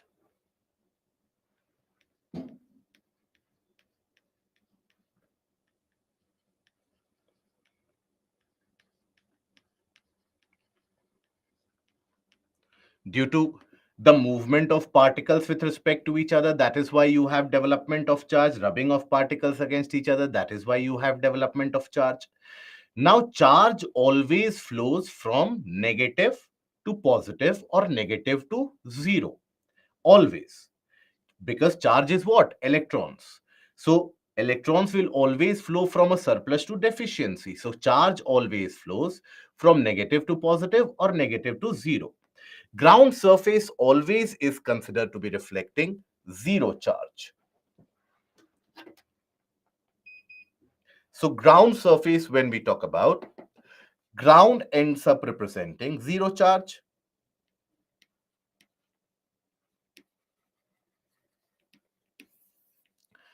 Now here, if basically, let's suppose you have a large tree or a large building for that matter. Let's suppose you have a significantly larger tree. Now, that tree will also be a kind of a projection of the charge of the ground itself, because that tree will also end up indicating zero charge. It is connected to the ground. Anything which is connected to the ground generally ends up indicating zero charge.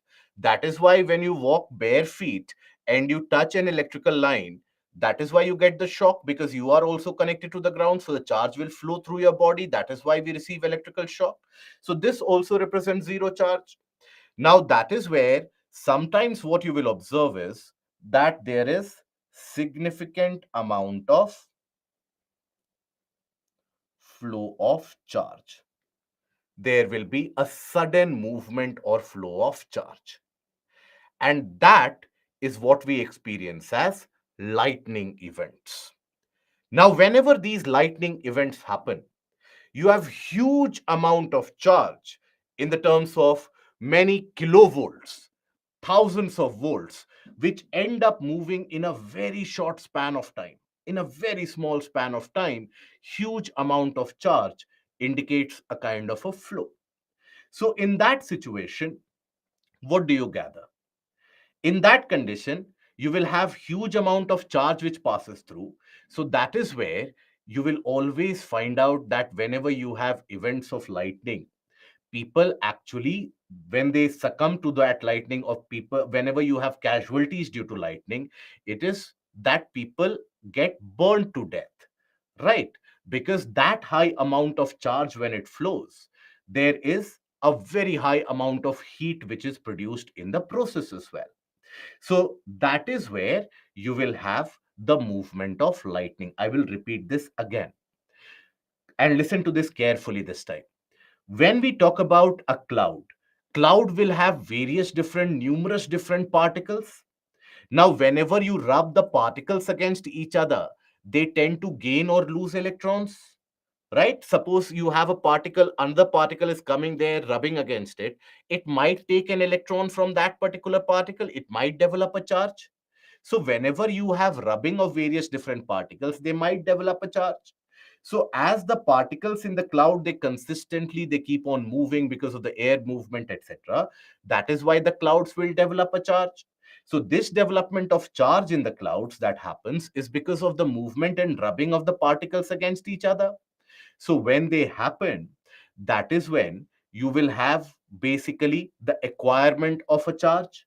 So when that charge dominates, that is when, whenever you have the charge dominating, so the ground surface is zero charge. So that is when a charge suddenly flows from negative to zero, and that is what we experience as lightning.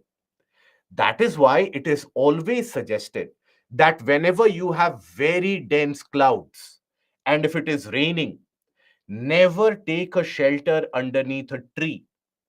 In major every year in our country, we have couple of hundreds of people who lose their lives because of this lightning event.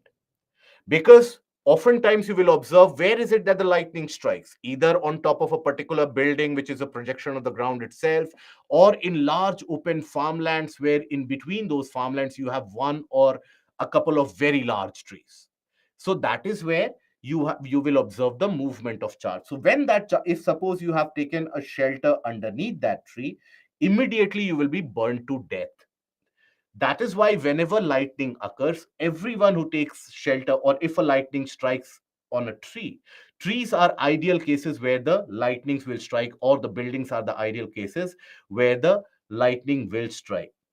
And that is why always recommended, it is better to get drenched into the rain rather than taking a shelter underneath a large tree, because in that case chances are, if a lightning strikes, there is nothing which can stop you, because suddenly you will have such a high amount of charge flowing through your body that your body's temperature for a brief moment can rise for many degrees Celsius, and you will be burned to death. So this is the case of lightning. Okay, so this is lightning.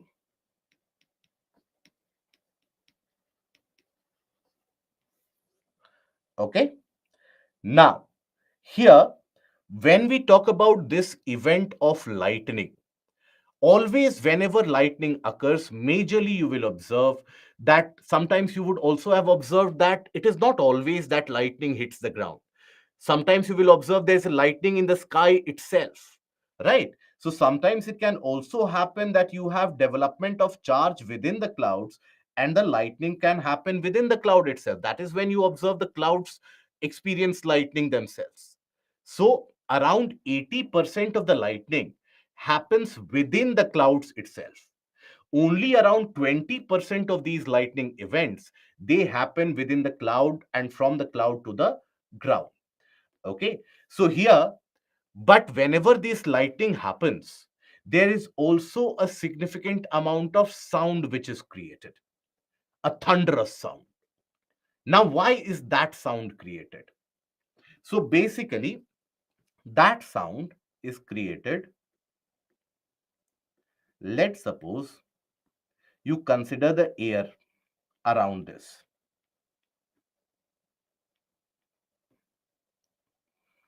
Lightning falls on TV.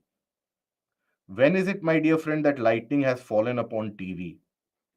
It cannot happen unless and until you keep the TV outside with the antennas raised. Have you ever experienced lightning on the TV? Never, I don't think so. So, inside your house, lightning can impact the television network. But have you ever seen that lightning has uh, come inside your room and then it has impacted your TV? In the case of TV towers, in case you keep the TV outside, there also lightning can strike, because there also you have the movement of charges. If you ever observe the working, or if you ever understand the working of the television sets, they also work upon the movement of charges. Okay. So here, why is it that we experience thunder, the thunder sound? So that thunder sound which is created is because as such high amount of charge passes between the cloud and the ground surface, or any place for that matter, in this parcel of air immediately around it, would you experience a rise in temperature? Yes. So in this case, in the air immediately around it, sudden rise in temperature is observed.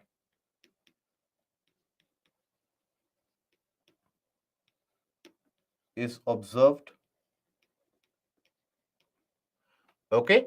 Sudden rise in temperature is observed. Now, when you have the sudden rise in temperature which is observed, due to that, what will happen? Due to that, you will have what happens when the air temperature rises. Air expands, but here the temperature is rising very suddenly for a very short span of time. So you have sudden and violent expansion of air. Sudden and violent expansion of air.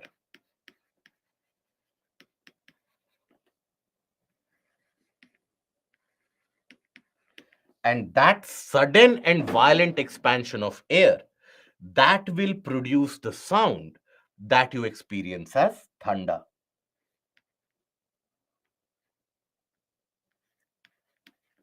Produces thunder. Lightning can strike at electrical transformers. Yes, if there is no proper grounding and lightning conductors which are there, it can always strike any of those. That is why large buildings, you will always observe that whenever you take the case of very large buildings, tall skyscrapers, etc., in all these cases, you will observe they have a lightning conductor present. And that lightning conductor is basically a protrusion here, a kind of a tower of sorts, and that conductor then goes underground, so that in case there is a lightning strike, that charge passes through the conductor and reaches the ground. So it provides the safe and a faster passage of the movement of the charge without impacting the inhabitants or the inhabitants of the building. That is what is referred to as a lightning conductor. Okay, right? Is that understood? Good. So that is basically the aspect of thunder and lightning. Yes, lightning arrestor, lightning conductor, anything that you use. So when we talk about thunder and lightning, it is thunder or lightning is rather created when you have the very dense clouds developing a charge and you have the flow of charge from the cloud to the ground surface. Okay, right? Now, when you have this lightning which flows, suddenly there will be an expansion of air, violent sudden expansion of air, that produces significant amount of sound, that is thunder. Why it impacts Tata Sky while operating? That is because, my dear friends, understand, when you have whichever portion that you are operating, whichever dish TV you are operating, they work on the emission of signals, emission and reception of signals. So those signals get interrupted whenever you have very dense cloud and these lightning strikes, etc. So the signal movement that gets interrupted. Okay. So is that understood? Good. Okay. If why there is thunder without lightning, there is never going to be a thunder without lightning. It is the thunder that you hear, in those cases you are not able to see the lightning. That is where, so lightning might have occurred here You might not be able to see that because of the density of the clouds, but the sound is something that you will hear. The land is zero charged. Always land is zero charged. Okay.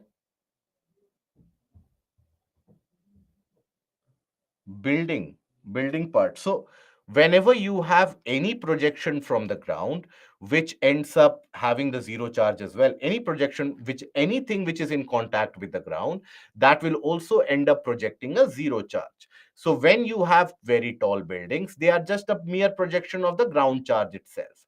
So that is why it can be prone to lightning strikes. That is why the buildings have the presence of lightning conductors and lightning arresters. This is what is lightning conductors.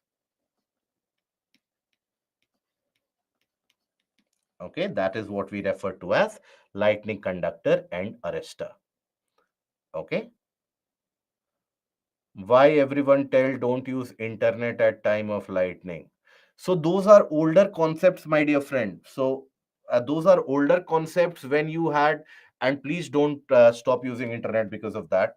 So because it was of that kind of a condition where, remember, or I'm sure many of you would not be aware of that, that earlier you had a situation where you had one cable operator and they would transmit that signal with the help of wires to your TV directly. The older TVs, the older large dish antennas that only few people had, and they would be connected with wires. So if you had a lightning strike on that antenna, that would get transmitted through the wire, and it might have impacted your TV.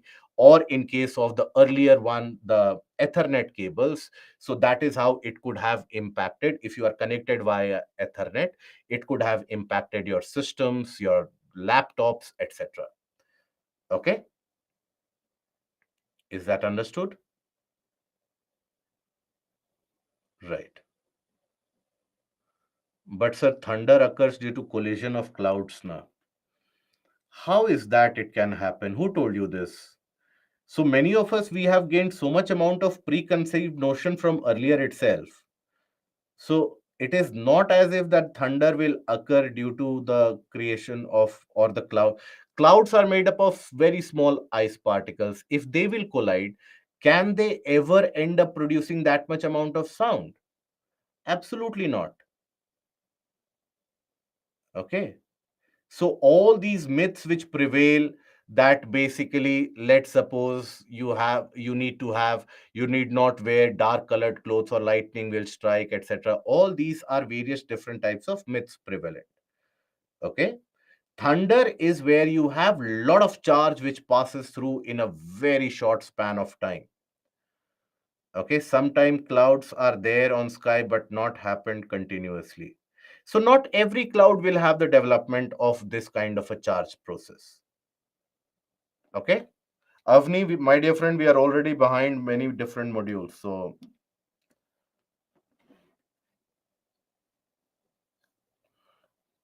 thunder or lightning, which reach the earth first? So think about it, which travels faster, light or sound? Which is it that it will travel faster? Light, always. So always light, sound. Light has got a greater speed. So that is why lightning is something which will be observed first, sound follows later.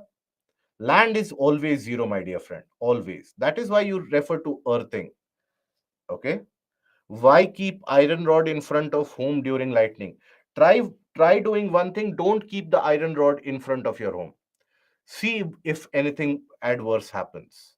It never happens like this. It doesn't operate like this. A one small iron rod in front of your house can never prevent you from lightning if your house is not having a kind of a lightning conductor or arrestor. If the thunder has to strike, yeah, or if the lightning has to strike, it will strike. Okay, a small piece of iron rod will never help you. Okay, now the safest place in the case of lightning is always a moving vehicle. If you have a moving vehicle, that is the safest place in case of lightning, always. a moving bus, a moving car, that is the safest place because that follows what is referred to as the Gauss law, which you don't have to know at all. So that is where the charge accumulates only on the surface of the vehicle. Okay, and the charge is not something which comes inside. So here, when we talk about the various different clouds, so clouds basically, they are formed at different heights. And there are various different classification of clouds. Even in your day-to-day lives, you would have observed that sometimes clouds are much closer to the ground level. They are very, very thick, very dense. They appear very dark. Sometimes clouds are present at a greater altitude. So that is when you observe that there is no rainfall which is caused. Clouds have different shapes that you would have observed. So you have a variety of clouds. Overall, if you go for the classification, you will find that in total there are 10 different types of clouds in general, if you want to classify. But the basic aspects of clouds here, when we talk about, so clouds are of certain types. So you have what is referred to as stratus.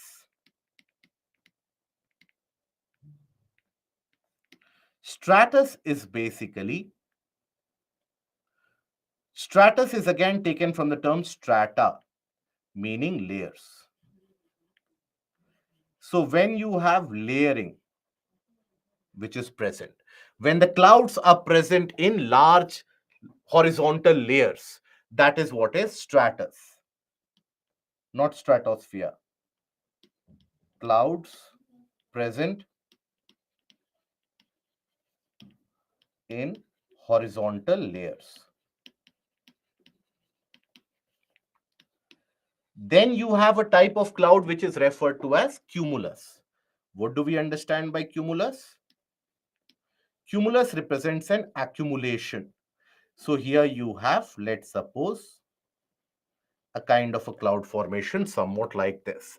So this is what is referred to as cumulus, where you will find it is a kind of a vertical development which happens in the cloud.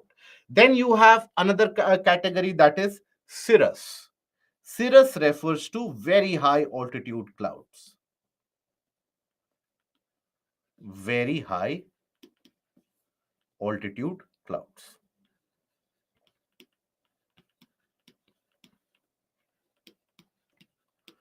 Then you have what is referred to as nimbus. This represents rain-bearing clouds, which will actually cause rainfall. So rather than learning all the various different types of cloud formation, I would rather suggest to you apply your logic that clouds are classified into high level, mid level, low level, and then multi-layered. So high level clouds, they will always have a name cirrus or cirro associated. So here, if at a high elevation you have a layered formation, that is cirrostratus. If at a high level you have accumulation in heaps of such as balls of cotton, they will appear cirrocumulus. If at a high level you just have a random distribution of clouds, cirrus. Then in the mid level, you attach the prefix alto. So you have altostratus and altocumulus. Then in the low level, you have individual of them, that is stratus, cumulus, and also stratocumulus. Stratocumulus is a combination of stratus and cumulus. So how will the combination of both of these look like? So this is where you will observe the formation somewhat like this.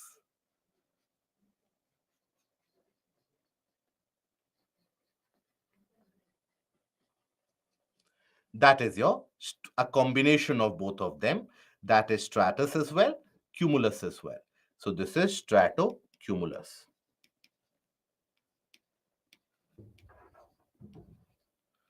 Okay. And then you have certain clouds which are multi-layered, which can have their formation right at the around 2 kilometers from the ground surface, and they can extend for many kilometers in thickness. The ones which appear very dark and which cause significant amount of rainfall. So you can have nimbostratus and cumulonimbus. So here you have a kind of a schematic representation of the same. So if you will observe here, you will observe that the high altitude clouds, they are either cirrocumulus, cirrostratus, or cirrus in themselves. Then you have the mid level, that is altocumulus and altostratus, right? So at mid level, if you have a horizontal spread, or at mid level, if you have, let's say, accumulation, that is altocumulus. Cirrus and alto level clouds, they will rarely bring you rainfall. In general, they will not bring you rainfall, because in the case of cirrus, by the time that even, let's say, there is some amount of ice particles which melt and which fall, the height is so much that before falling on the ground surface itself, it will re-evaporate. So that is why cirrus and alto, they will barely bring you any amount of rainfall. Then after that, you have cumulus, stratocumulus, which is a combination of them, stratus, but the most dangerous of them all is the cumulonimbus, which is a cumulus, but it is spread across multiple different layers. So it is spreading across many kilometers. All the thunder, lightning, very heavy rainfall you will experience in this case. Then you have nimbostratus. Nimbostratus is like a layered formation. It will appear very dark. Within it, it can include many different cumulus clouds themselves. And then this brings rainfall, but a prolonged and continuous rain. This brings you a short span of very heavy rainfall, violent rainfall. This will bring you a kind of a prolonged rainfall. So sometimes you would have experienced that it has started raining around 2 p.m. in the afternoon. It continues to rain, and it will continue to rain without much thunder and lightning. It will continue to rain with darker clouds up till 10 p.m. at night or 11 p.m. at night. That is caused by nimbostratus. Whenever you have cumulonimbus, immediate lightning strikes will occur, violent, very heavy rainfall, and it will rain maybe for a couple of hours, and then it will give you some amount of relief. Okay, so that is basically the different types of clouds. So let us take a look at few of them. So cirrus. So cirrus clouds, they appear like this. So these type of cloud formations that you observe, that is what is referred to as cirrus. Do we need to remember these names? If you try to remember these names, you will never be able to remember these names. Better you understand the naming of it. If you understand the naming, you will never be required to learn this. So understand the naming: high altitude, cirrus or cirro; mid altitude, alto; low altitude, stratus, cumulus, stratocumulus; and multi-layered, nimbostratus and cumulonimbus. So these are your cirrus clouds. They will have the unique, very thin, feathery, wispy appearance. So you will observe feathery, wispy formations made up of very minute ice particles. They are often colored in bright yellow or red before sunrise and sunset, respectively, and they light up long before other clouds and fade out much later. That is because of the interference of light and refraction of light, which creates this phenomena. So that is refraction of light. Refraction of light, which creates this phenomena. These will barely or rarely cause any precipitation. Rarely they will be able to cause any kind of precipitation. Then you have cumulus. Cumulus clouds appear like this. The low altitude clouds that you have, they will have an appearance like this. They will have a development vertically. They will have a kind of a vertical development. This is a result of evaporation that you observe. So it is a thick low altitude cloud, usually puffy and have a vertical development. They look like heaped up cotton that you have, right? Like balls of cotton, found everywhere in the world except for the polar regions. Why? Because in polar regions, you don't experience any kind of evaporation. So that is why everywhere you have any kind of evaporation, you will find these kinds of clouds formed. Then you have stratus. They are a long horizontal cloud formation. They will not appear very dark. They sometimes you would have seen clouds which are there, which are whitish as well, which are brightish as well. So they are not very thick, but they are horizontally spread. So that is where they sometimes cause light mist or drizzle, that is very light amount of droplets of rain, in which you can walk outside as well, but you feel some amount of droplets which get created. That is basically the stratus. Okay. Now, then we come to the portion of the multi-layered cloud, such as nimbostratus. So this is what your nimbostratus appears to look like. It is very, very thick. Not as thick as a cumulonimbus, but this is spread in layers. And that is where within itself as well it can have cumulus formations. So in these areas where you have cumulus formations, light will never be able to penetrate through. So that is why these regions will appear very, very dark. In certain areas where the light is able to penetrate through, you will observe the brightish formations. Okay, brightish formations. And in certain areas, very dark. So that is your nimbostratus. So these are low clouds, and they are multi-layered clouds as their vertical extent might very well go into the middle cloud region, and they often have taller cumulonimbus clouds which can get entrapped within them. So this causes continuous moderate rainfall. Moderate rainfall. Okay. And here it is in these clouds where you will oftentimes come across the lightning happening within the clouds. That is a common phenomena. So in many of the cases, you will observe lightning occurring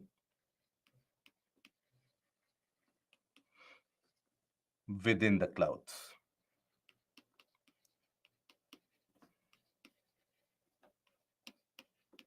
Within the clouds themselves.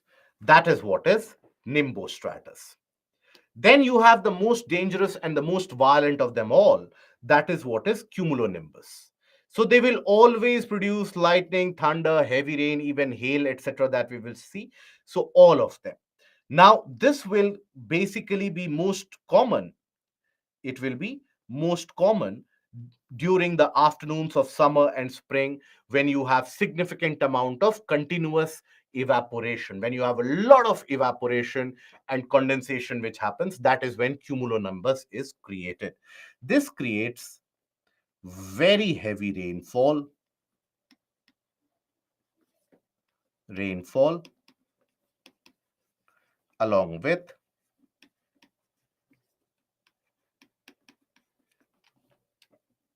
heavy lightning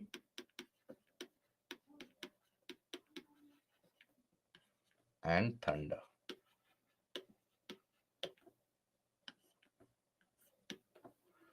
Significant amount of lightning and thunder will be created by them. Okay. Then we come to what is referred to as a cloud burst.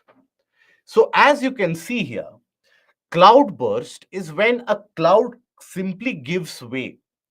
When a cloud becomes so unsustainably large that it is not able to sustain itself, it is not able to hold itself, it will suddenly give way, and all that it is holding will immediately be dropped in the form of significantly heavy amount of rainfall.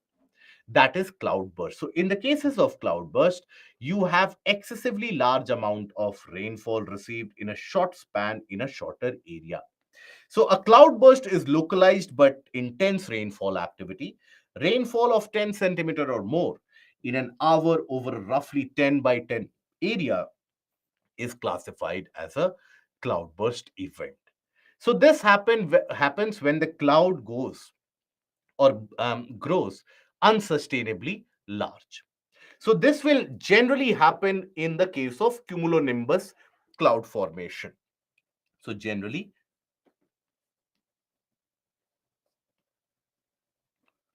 in cumulonimbus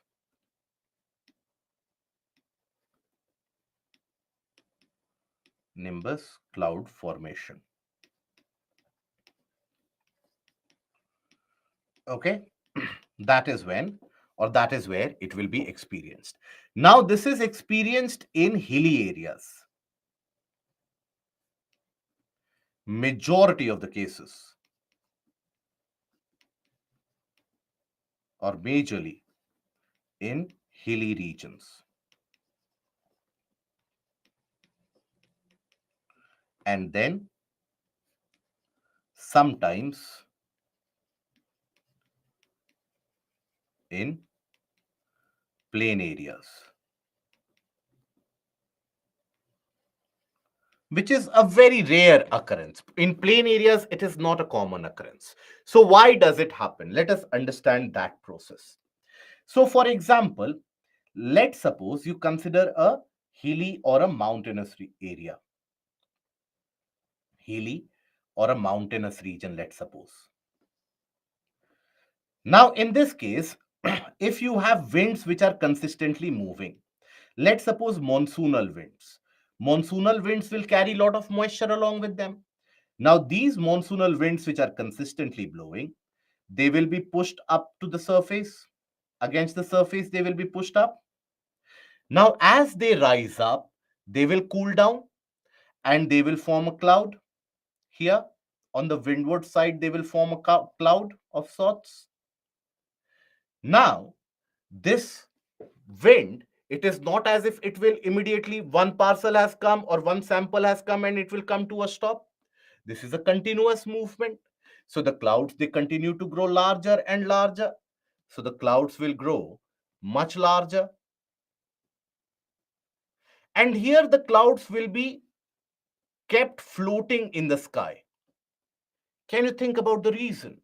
Why, despite the fact that the clouds are growing larger and larger, still they will be kept floating in the sky? Apply your logic here. Very good, Pooja.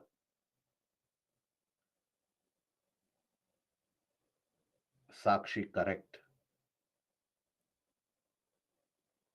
Kumkum, correct.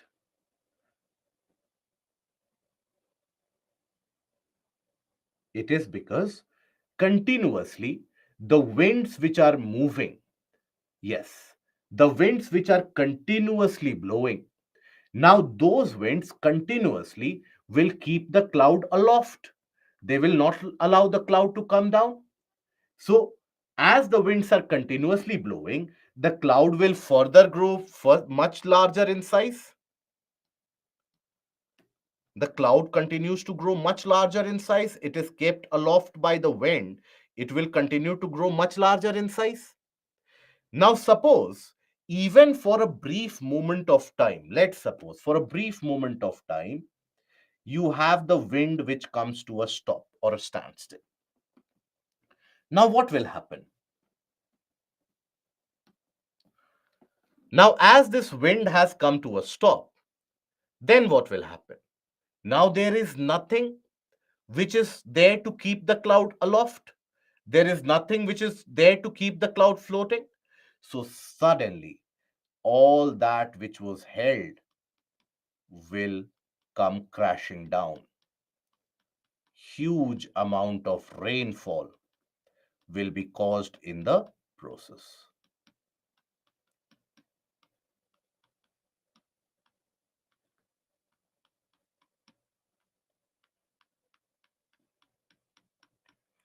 Huge amount of rainfall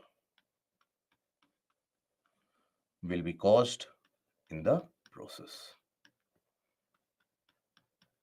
Very high volume of rainfall will be caused in the process.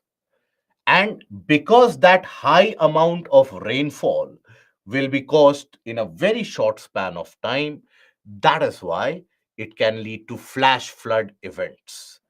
And the Kedarnath disaster, which happened even in parts of Himachal Pradesh this year, all of them have been initiated by these cloudbursts. So, as the wind continues to move, it will continue to form the clouds, it will continue to build the clouds beyond proportion. The clouds will grow larger in size, and the continuous movement of the winds will keep the cloud afloat.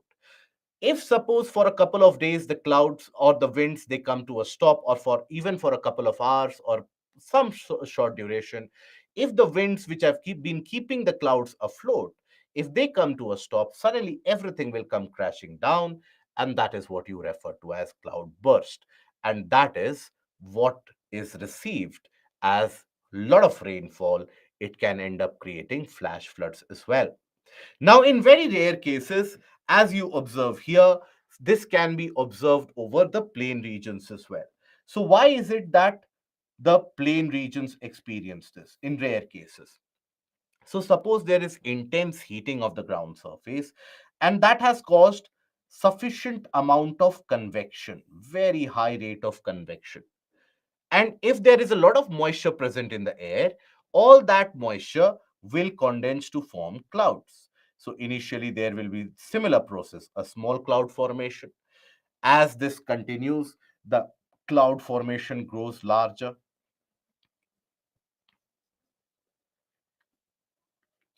As this further continues, the cloud formation will get further larger. It will keep on growing unsustainably large.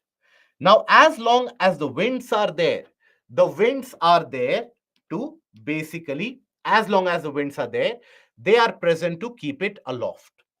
But the moment the wind disappears, let's suppose the wind disappears, then what will happen? Then, in that case, all of that will suddenly come crashing down. And that is what you experience as cloudburst. So in the case of hilly regions, because of the pushing of the winds above the hills, and in the case of the plain areas, because of intense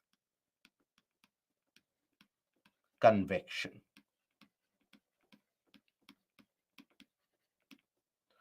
Okay.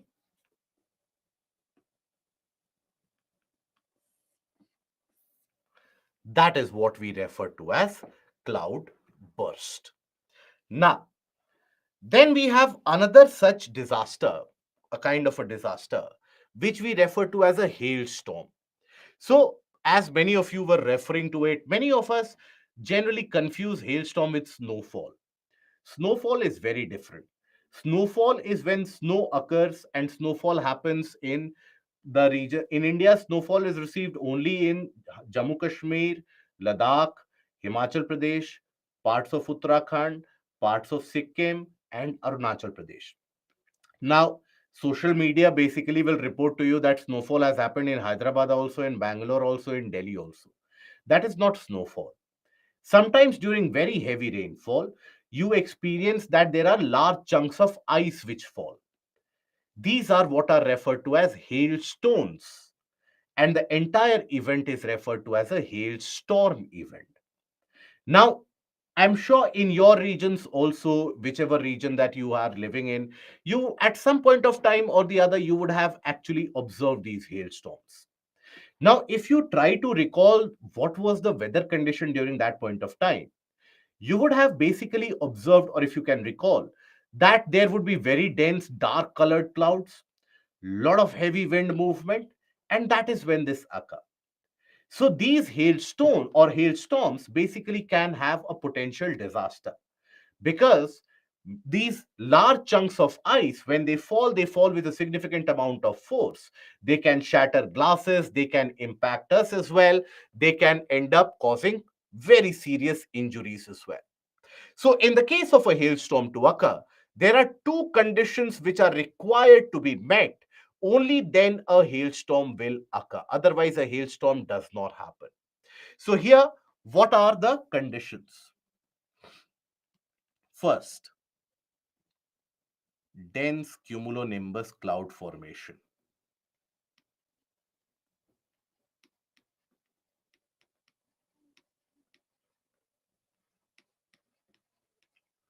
Cloud formation. And then you also have very strong vertical movement, which is also what is referred to as updraft. Very strong vertical movement of the wind. Okay, and that what you experience, what you observe is created due to intense low pressure.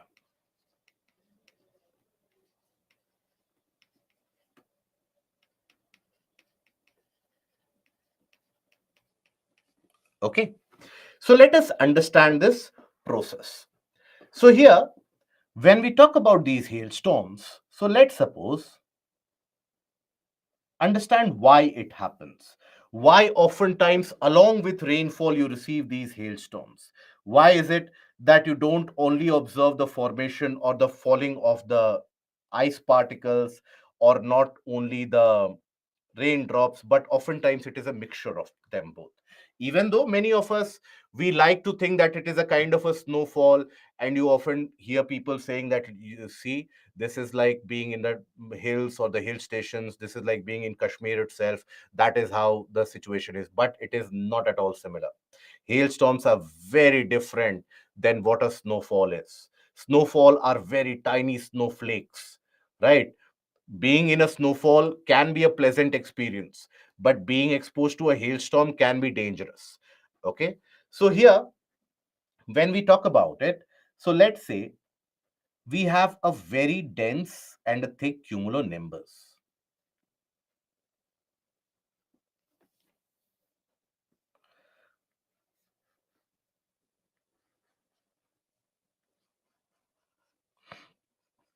Very dense. Few of the questions that I roll my eyes upon, they are so very interesting that it makes me wonder your understanding up till this age. But nonetheless, so here, when we talk about a very dense kind of, sir, please tell, when we see the sky yellow, pink, or little purplish after the sunset, it is because of the refraction of light. It can, that refraction of light can happen because of the dust particles as well. That refraction of light can happen because of the clouds as well. Is that clear? Okay. No. Okay. Jagdish, my dear friend, what is your doubt? See, I have been taking so many questions that we have been lagging behind quite significantly. So please don't have that query that I'm not taking questions anymore. Okay. Every day I'm spending at least 40 to 45 minutes on this question itself. What cloud seeding and how artificial rain was created? Artificial rain is also created. That is something that you will study in the portion of science and tech, my dear friend. Artificial seeding of cloud or cloud seeding is when, see, for formation of cloud, you need condensation nuclei. So when you, why is it that condensation nuclei is required for the condensation to happen? So sometimes when you don't have enough condensation nuclei in an area, with the help of an airplane or with the help of an artificial measure, you spray some amount of particles such as silver iodide, etc., and that allows the condensation to happen. So that is referred to as cloud seeding. It allows the condensation and the formation of cloud. Okay, so that is the aspect of cloud seeding. So in those areas, you can expect the occurrence of rainfall. Is that understood now? Or is there a doubt which still prevails? Good. So here, when we talk about these cumulonimbus cloud, so in these regions, when we talk about the intense low pressure, very intense low pressure is required.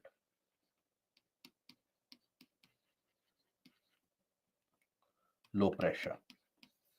Now, in the region of very intense low pressure, the air will move up, right?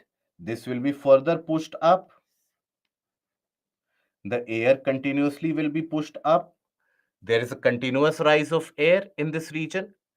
Now, let's suppose there is a small ice crystal falling from above. Let's suppose a small ice crystal falling from above. Now it is falling because it has become slightly heavier, so it is falling. Now, as it falls, gradually it starts melting sometimes. Then, in the process, it encounters this vertical wind or the updraft. So that is when this ice particle is again pushed up. This again pushed up. So when it gets pushed up, it will refreeze. It will start refreezing. It will accumulate or rub against the materials. It will accumulate more amount of vapor and more amount of condensate. So slowly and steadily by the process of refreezing, its size will continue to grow. Then as its size grows, again, it becomes heavier, it starts falling.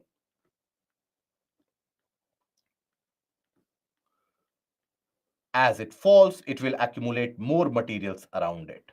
The size of the ice particle grows.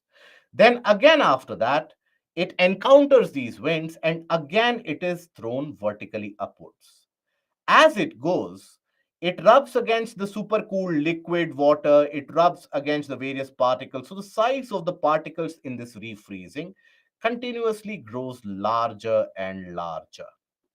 Eventually, it will grow such larger in size that it can no longer be held even by that vertical rising air. So when it grows significantly larger, that is when it starts falling.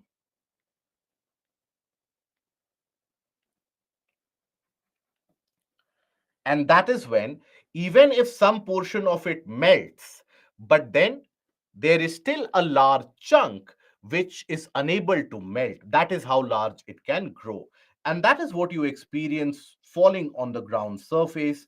And these are referred to as hailstones. Okay. So these hailstones, they are created as a result of the multiple vertical movement through the region of the clouds due to the vertical movement of the wind, and that multiple and continuous rise and fall and rise and fall and rise and fall, that creates the increase in size, and that is how it ends up creating a larger sized of ice particle, and that is what is falling along with the rainfall. That is why whenever you have these hailstorms, you will experience that you have a very strong wind motion, because that wind motion is important for that multiple rise and fall of the ice particles. So that is basically a multiple rise and fall of ice particle. Multiple rise and fall of ice particles leads to refreezing,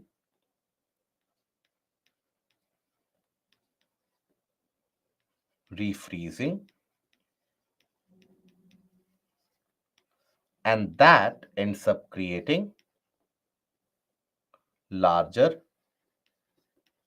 sized particles.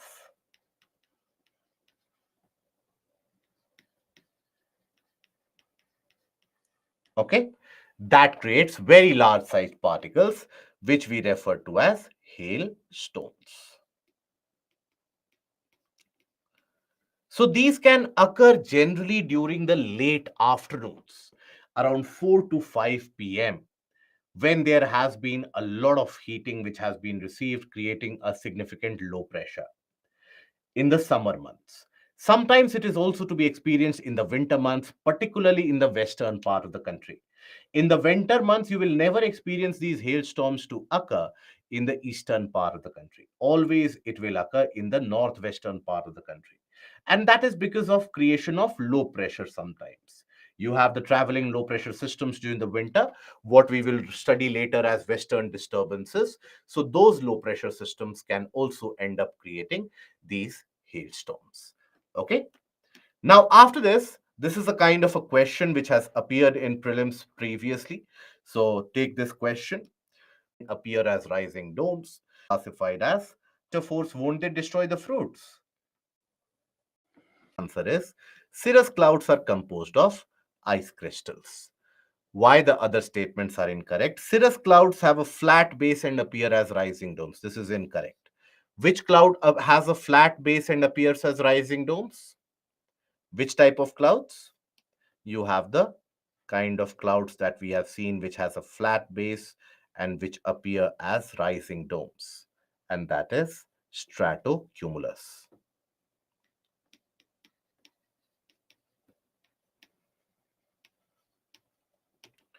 Then C, cumulus clouds are white and thin and form delicate patches and give a fibrous and feathery appearance.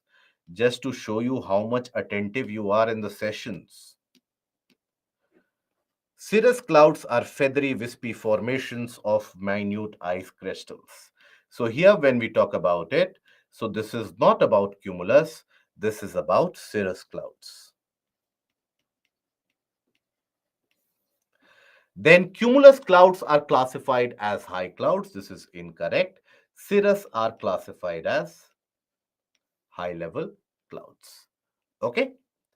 Now, after this, we come over to the portion of types of rainfall. Now, the rainfall which is caused in different parts of the world, they can majorly be classified based upon the three types about how they are created or how they are caused. So you have convectional rainfall generally observed in the equatorial areas on a daily basis, or generally observed in the marine regions, or even the coastal areas, or even in areas where there's a lot of heating, because this is a cloud which, or this is a kind of a rainfall which is created purely by evaporation and subsequent condensation. Orographic or orogenic rainfall or relief rainfall, which is created due to a physical boundary such as a hill, a mountain, a plateau, an escarpment, wherever you have a forced rise of the air. That is your orographic rainfall. Remember, in geomorphology, we had discussed anything associated with orography or orogeny is always associated with a mountain of sorts. And then you have cyclonic or frontal, that is created whenever you have a frontal formation. So when we talk about the types of rainfall overall, convectional rainfall. Convectional rainfall occurs generally in the late afternoons or in the evening, when throughout the day you have experienced evaporation, and the evaporated material, they will end up condensing with a greater amount of height, and that is the convectional movement of air, hence the name convectional rainfall. So occurs due to the evaporation, due to convectional movement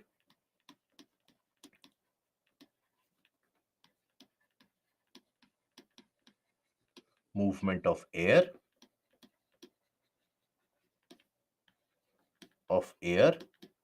and that is where we have evaporation and subsequent condensation.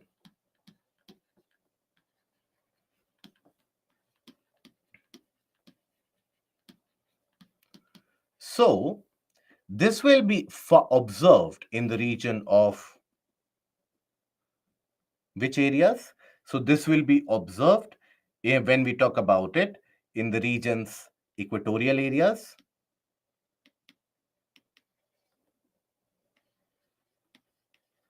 coastal and marine regions,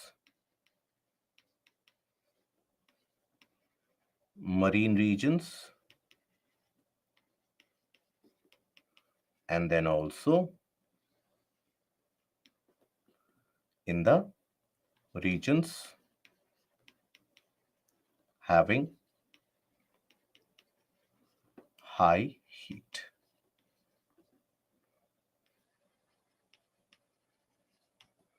Of heat.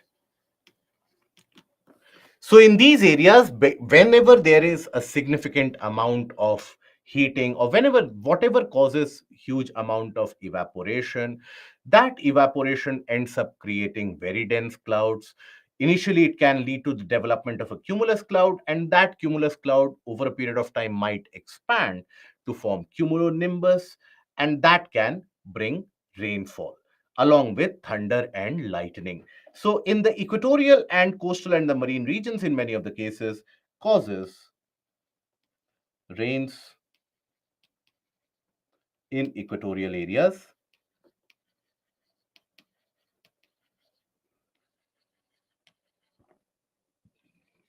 on a daily basis. the evenings.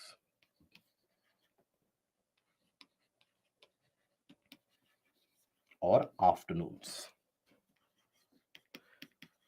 Now, it will lead to simultaneous occurrence of thunder and lightning because you have formation of cumulonimbus sort of clouds.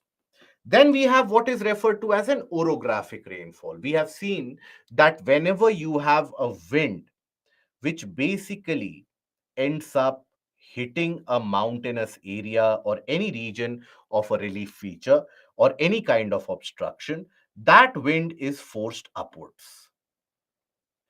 As that wind is forced upwards or rises upwards, it will experience a reduction in temperature because of adiabatic expansion, and that reduction in temperature overall will lead to condensation. So here you will have formation of very dense clouds. So that causes rainfall on the side of the mountain which faces the wind. Okay, ends up causing rainfall on the side of the mountain which faces the wind. So that is why this is also what is referred to as orographic rainfall, or rather the windward side. This is what is windward side. And this is what is referred to as the leeward side. Now, leeward side of the mountain will be drier because as the wind reaches here, by this time the wind has already become significantly dry. It has not got any amount of moisture left. And as it comes down, it further heats up. So as the wind heats up, what happens to the relative humidity in this case? As the wind heats up, will the relative humidity increase or decrease?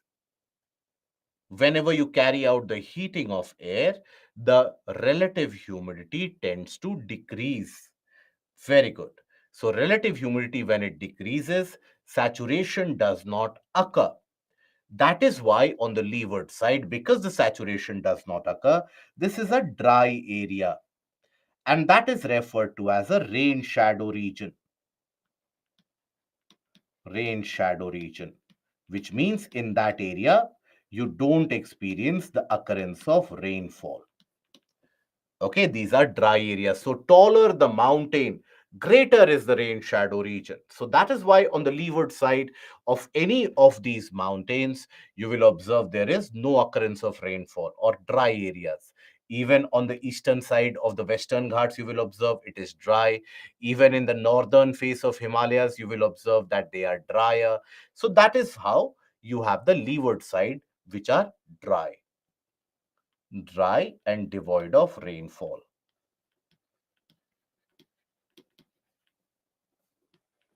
Of rainfall.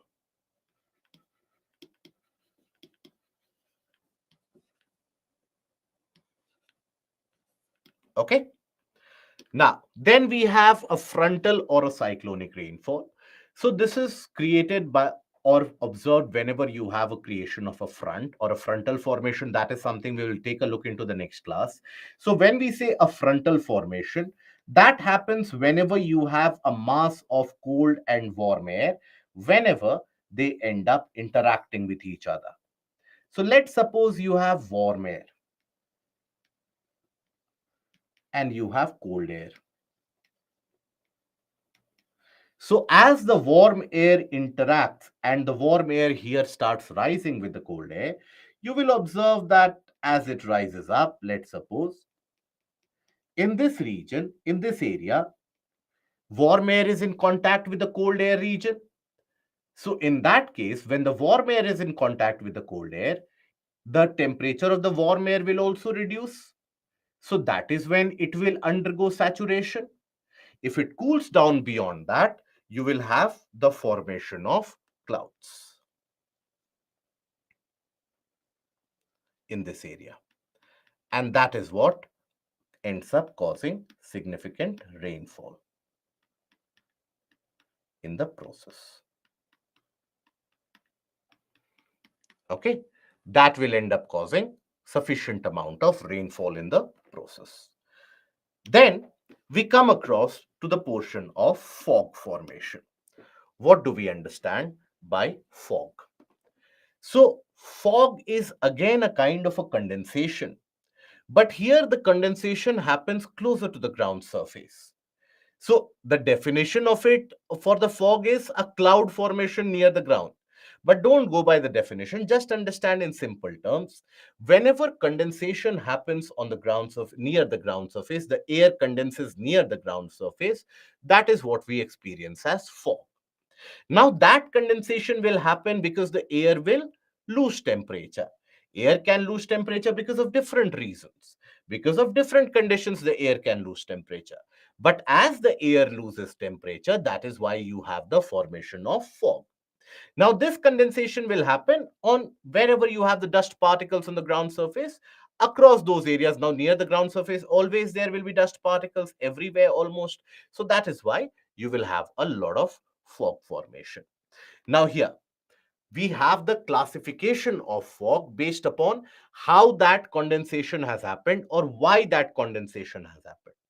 That is how you have the classification of fog into various types. So, fog is a cloud with its base at or very near to the ground, or a cloud that touches the ground. In simple terms, where the condensation has happened near the ground surface. Now, fog shows up when water vapor or water in its gaseous form condenses. There is another form of condensation which we refer to as mist. Now, mist is also very similar to the case of the fog formation. The only difference being that when we talk about mist, mist contains more moisture as compared to fog. Why? Because in each of the condensates that happen, the nuclei contains a thicker layer of moisture. That is the only difference. Otherwise, both are a type of condensation near the ground surface. Now, in this case, we have a classification based upon why is it that the air will lose temperature, why is it that condensation will happen. Based upon that, we have the classification. So here, the classification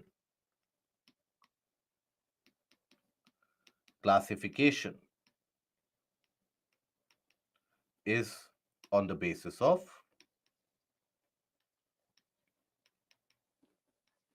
why the cloud formation, or rather why the condensation takes place.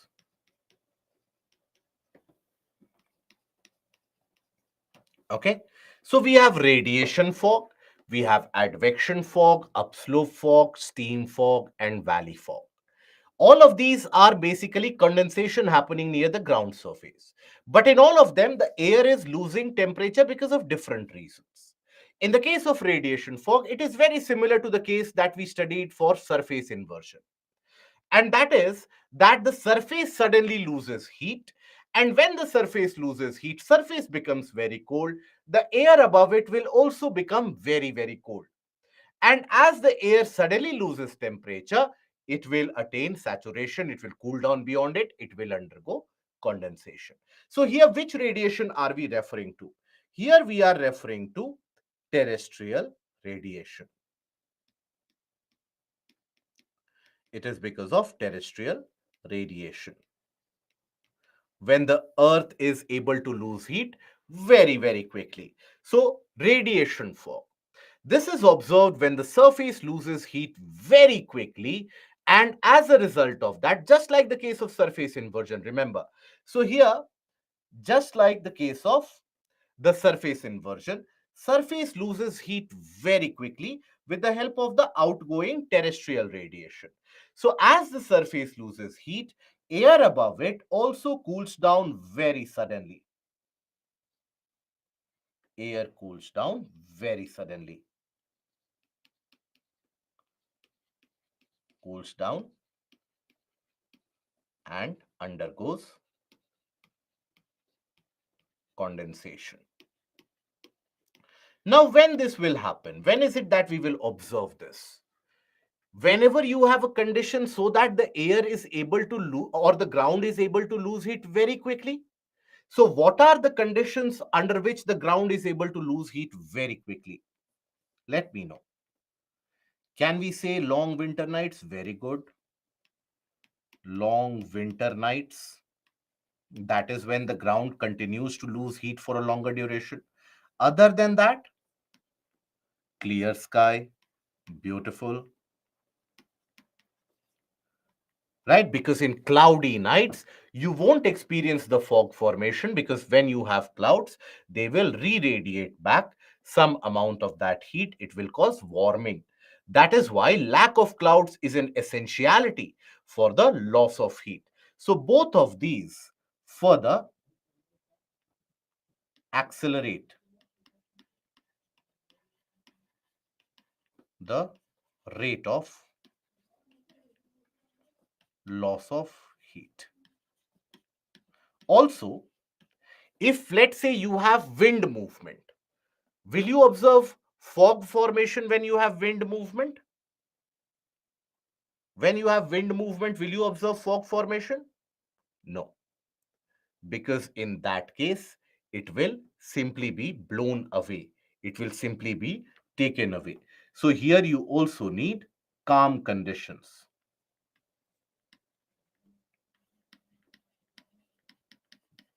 That is lack of wind movement, right? Lack of wind movement. Now, next morning, what will happen? Next morning, as the sun starts to shine, it will heat up the ground. That will heat up the air above it. And that is how the fog starts dissipating. Because once the air gets heated up, again, its moisture carrying capacity will increase. It will be able to accommodate all that. So that is why radiation fog will dissipate from the region of ground surface upwards. So that is why you will have basically the fog dissipates in the morning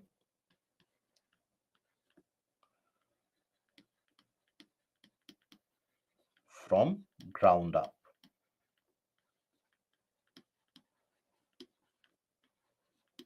Okay, that is the aspect of radiation fog. Then we also have what is referred to as advection fog, which is created because of the process of advection. Whenever you have a process of advection, that is how it gets created. So, for example, you have, as indicated by the image here, let's suppose you have a warm advection. You have wind moving over a colder area. So, whenever you have a warm wind moving over a colder surface, the wind or the air gets in contact with the colder surface. So, when it gets in contact, the air will also get cooled down. But this cooling down has happened because of advection. Had this advection not been happening, this cooling down would not have happened at all. So, that is when, due to that, you have the cooling of the wind. Due to that, you have the formation of fog. As simple as that, generally observed in the case of warm advection.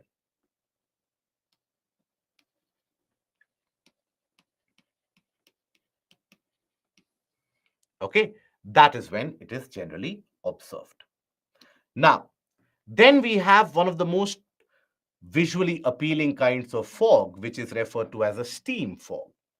Now, when you talk about a steam fog, it is when you experience that the fog that you see in the image itself, it will appear as if there is steam rising from top of water. Okay, you will experience that kind of a movement as if steam is rising from top of water. But it is not steam which is rising, it is simply fog formation. So, how does this happen? When does this happen? So, this occurs when cold and dry air moves over warm water early in the morning. So, early in the morning, if let's suppose I consider a kind of a land area, and let's suppose I consider a water body.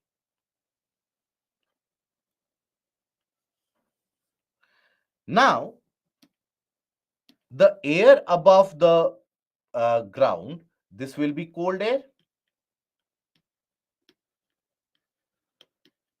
right? Because early in the morning, the land will be colder, water will be comparatively warmer. Now, here, over the water body, you will have some or the other amount of evaporation, some rate of evaporation which will be happening, even though less, but there will be moisture which is going to be present around it. So there will be significant amount of moisture present over it, lot of moisture present over it.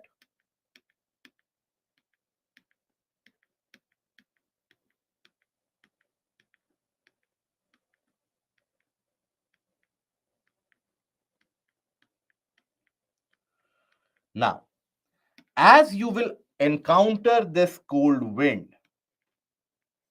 coming over, this cold wind will, in a way, lead to the condensation of all that moisture which is present. So this cold wind will lead to the condensation, right? Condensation of all the moisture. So all the moisture which is present, so this will lead to condensation of the moisture.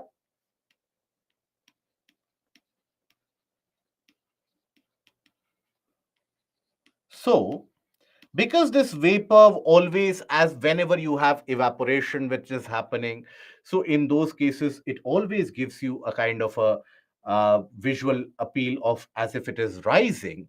That is why when it condenses in that state, it will give you an appearance of such rising columns, which is referred to as the steam fog. Okay, so that is what you observe in the case of steam fog.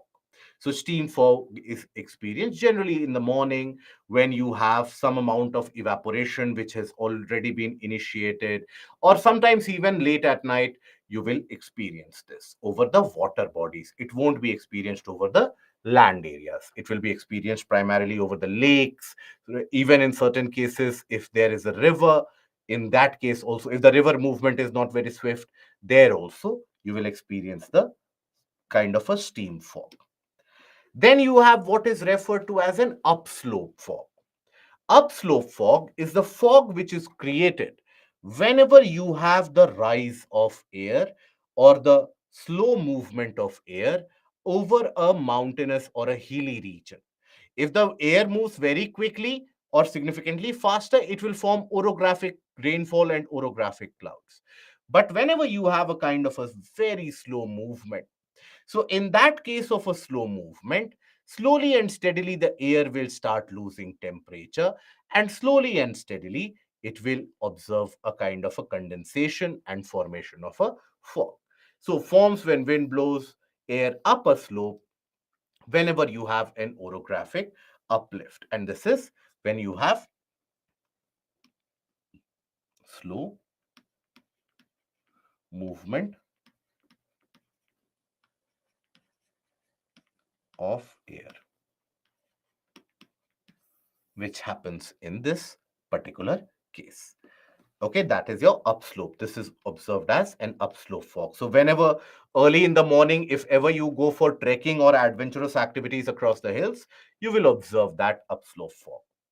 Then you have a valley fog, which is again created late at night or in the evenings. And the same process is followed that you observe in the case of the valley inversion as well. So here, what is that valley fog? So here, let's suppose you have a hilly or a mountainous area, let's suppose, and valley in between. So on top of the mountain, you will have cold air. Here you will have the presence of cold air. Cold air.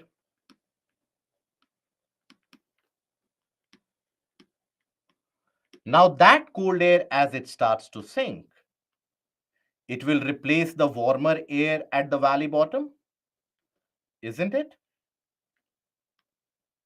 Now in the process, as the warmer air at the valley bottom, as it is pushed up, wherever it gets in touch or in contact with the colder air in general, that is where condensation will happen.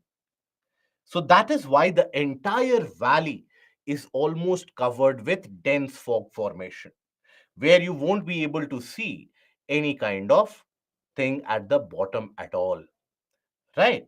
So that is where you have the formation of a valley fog. As cold winds during the night, they come down in the valley, and there will be condensation of the entire warm air which is trapped in the valley. That will undergo condensation. That is what is referred to as a valley fog. Okay, so that is the case of the various different types of fogs which are created. Okay, so that is where we'll end the session here today. And we have discussed few of these questions. So tomorrow we will be starting with the portion of air masses and cyclones. Now I gather that you have your webinar right now, so you can leave. So take up the webinars, and all those who have not studied about the latent heat of condensation, kindly do that today. We meet again tomorrow. Uh, Garvit,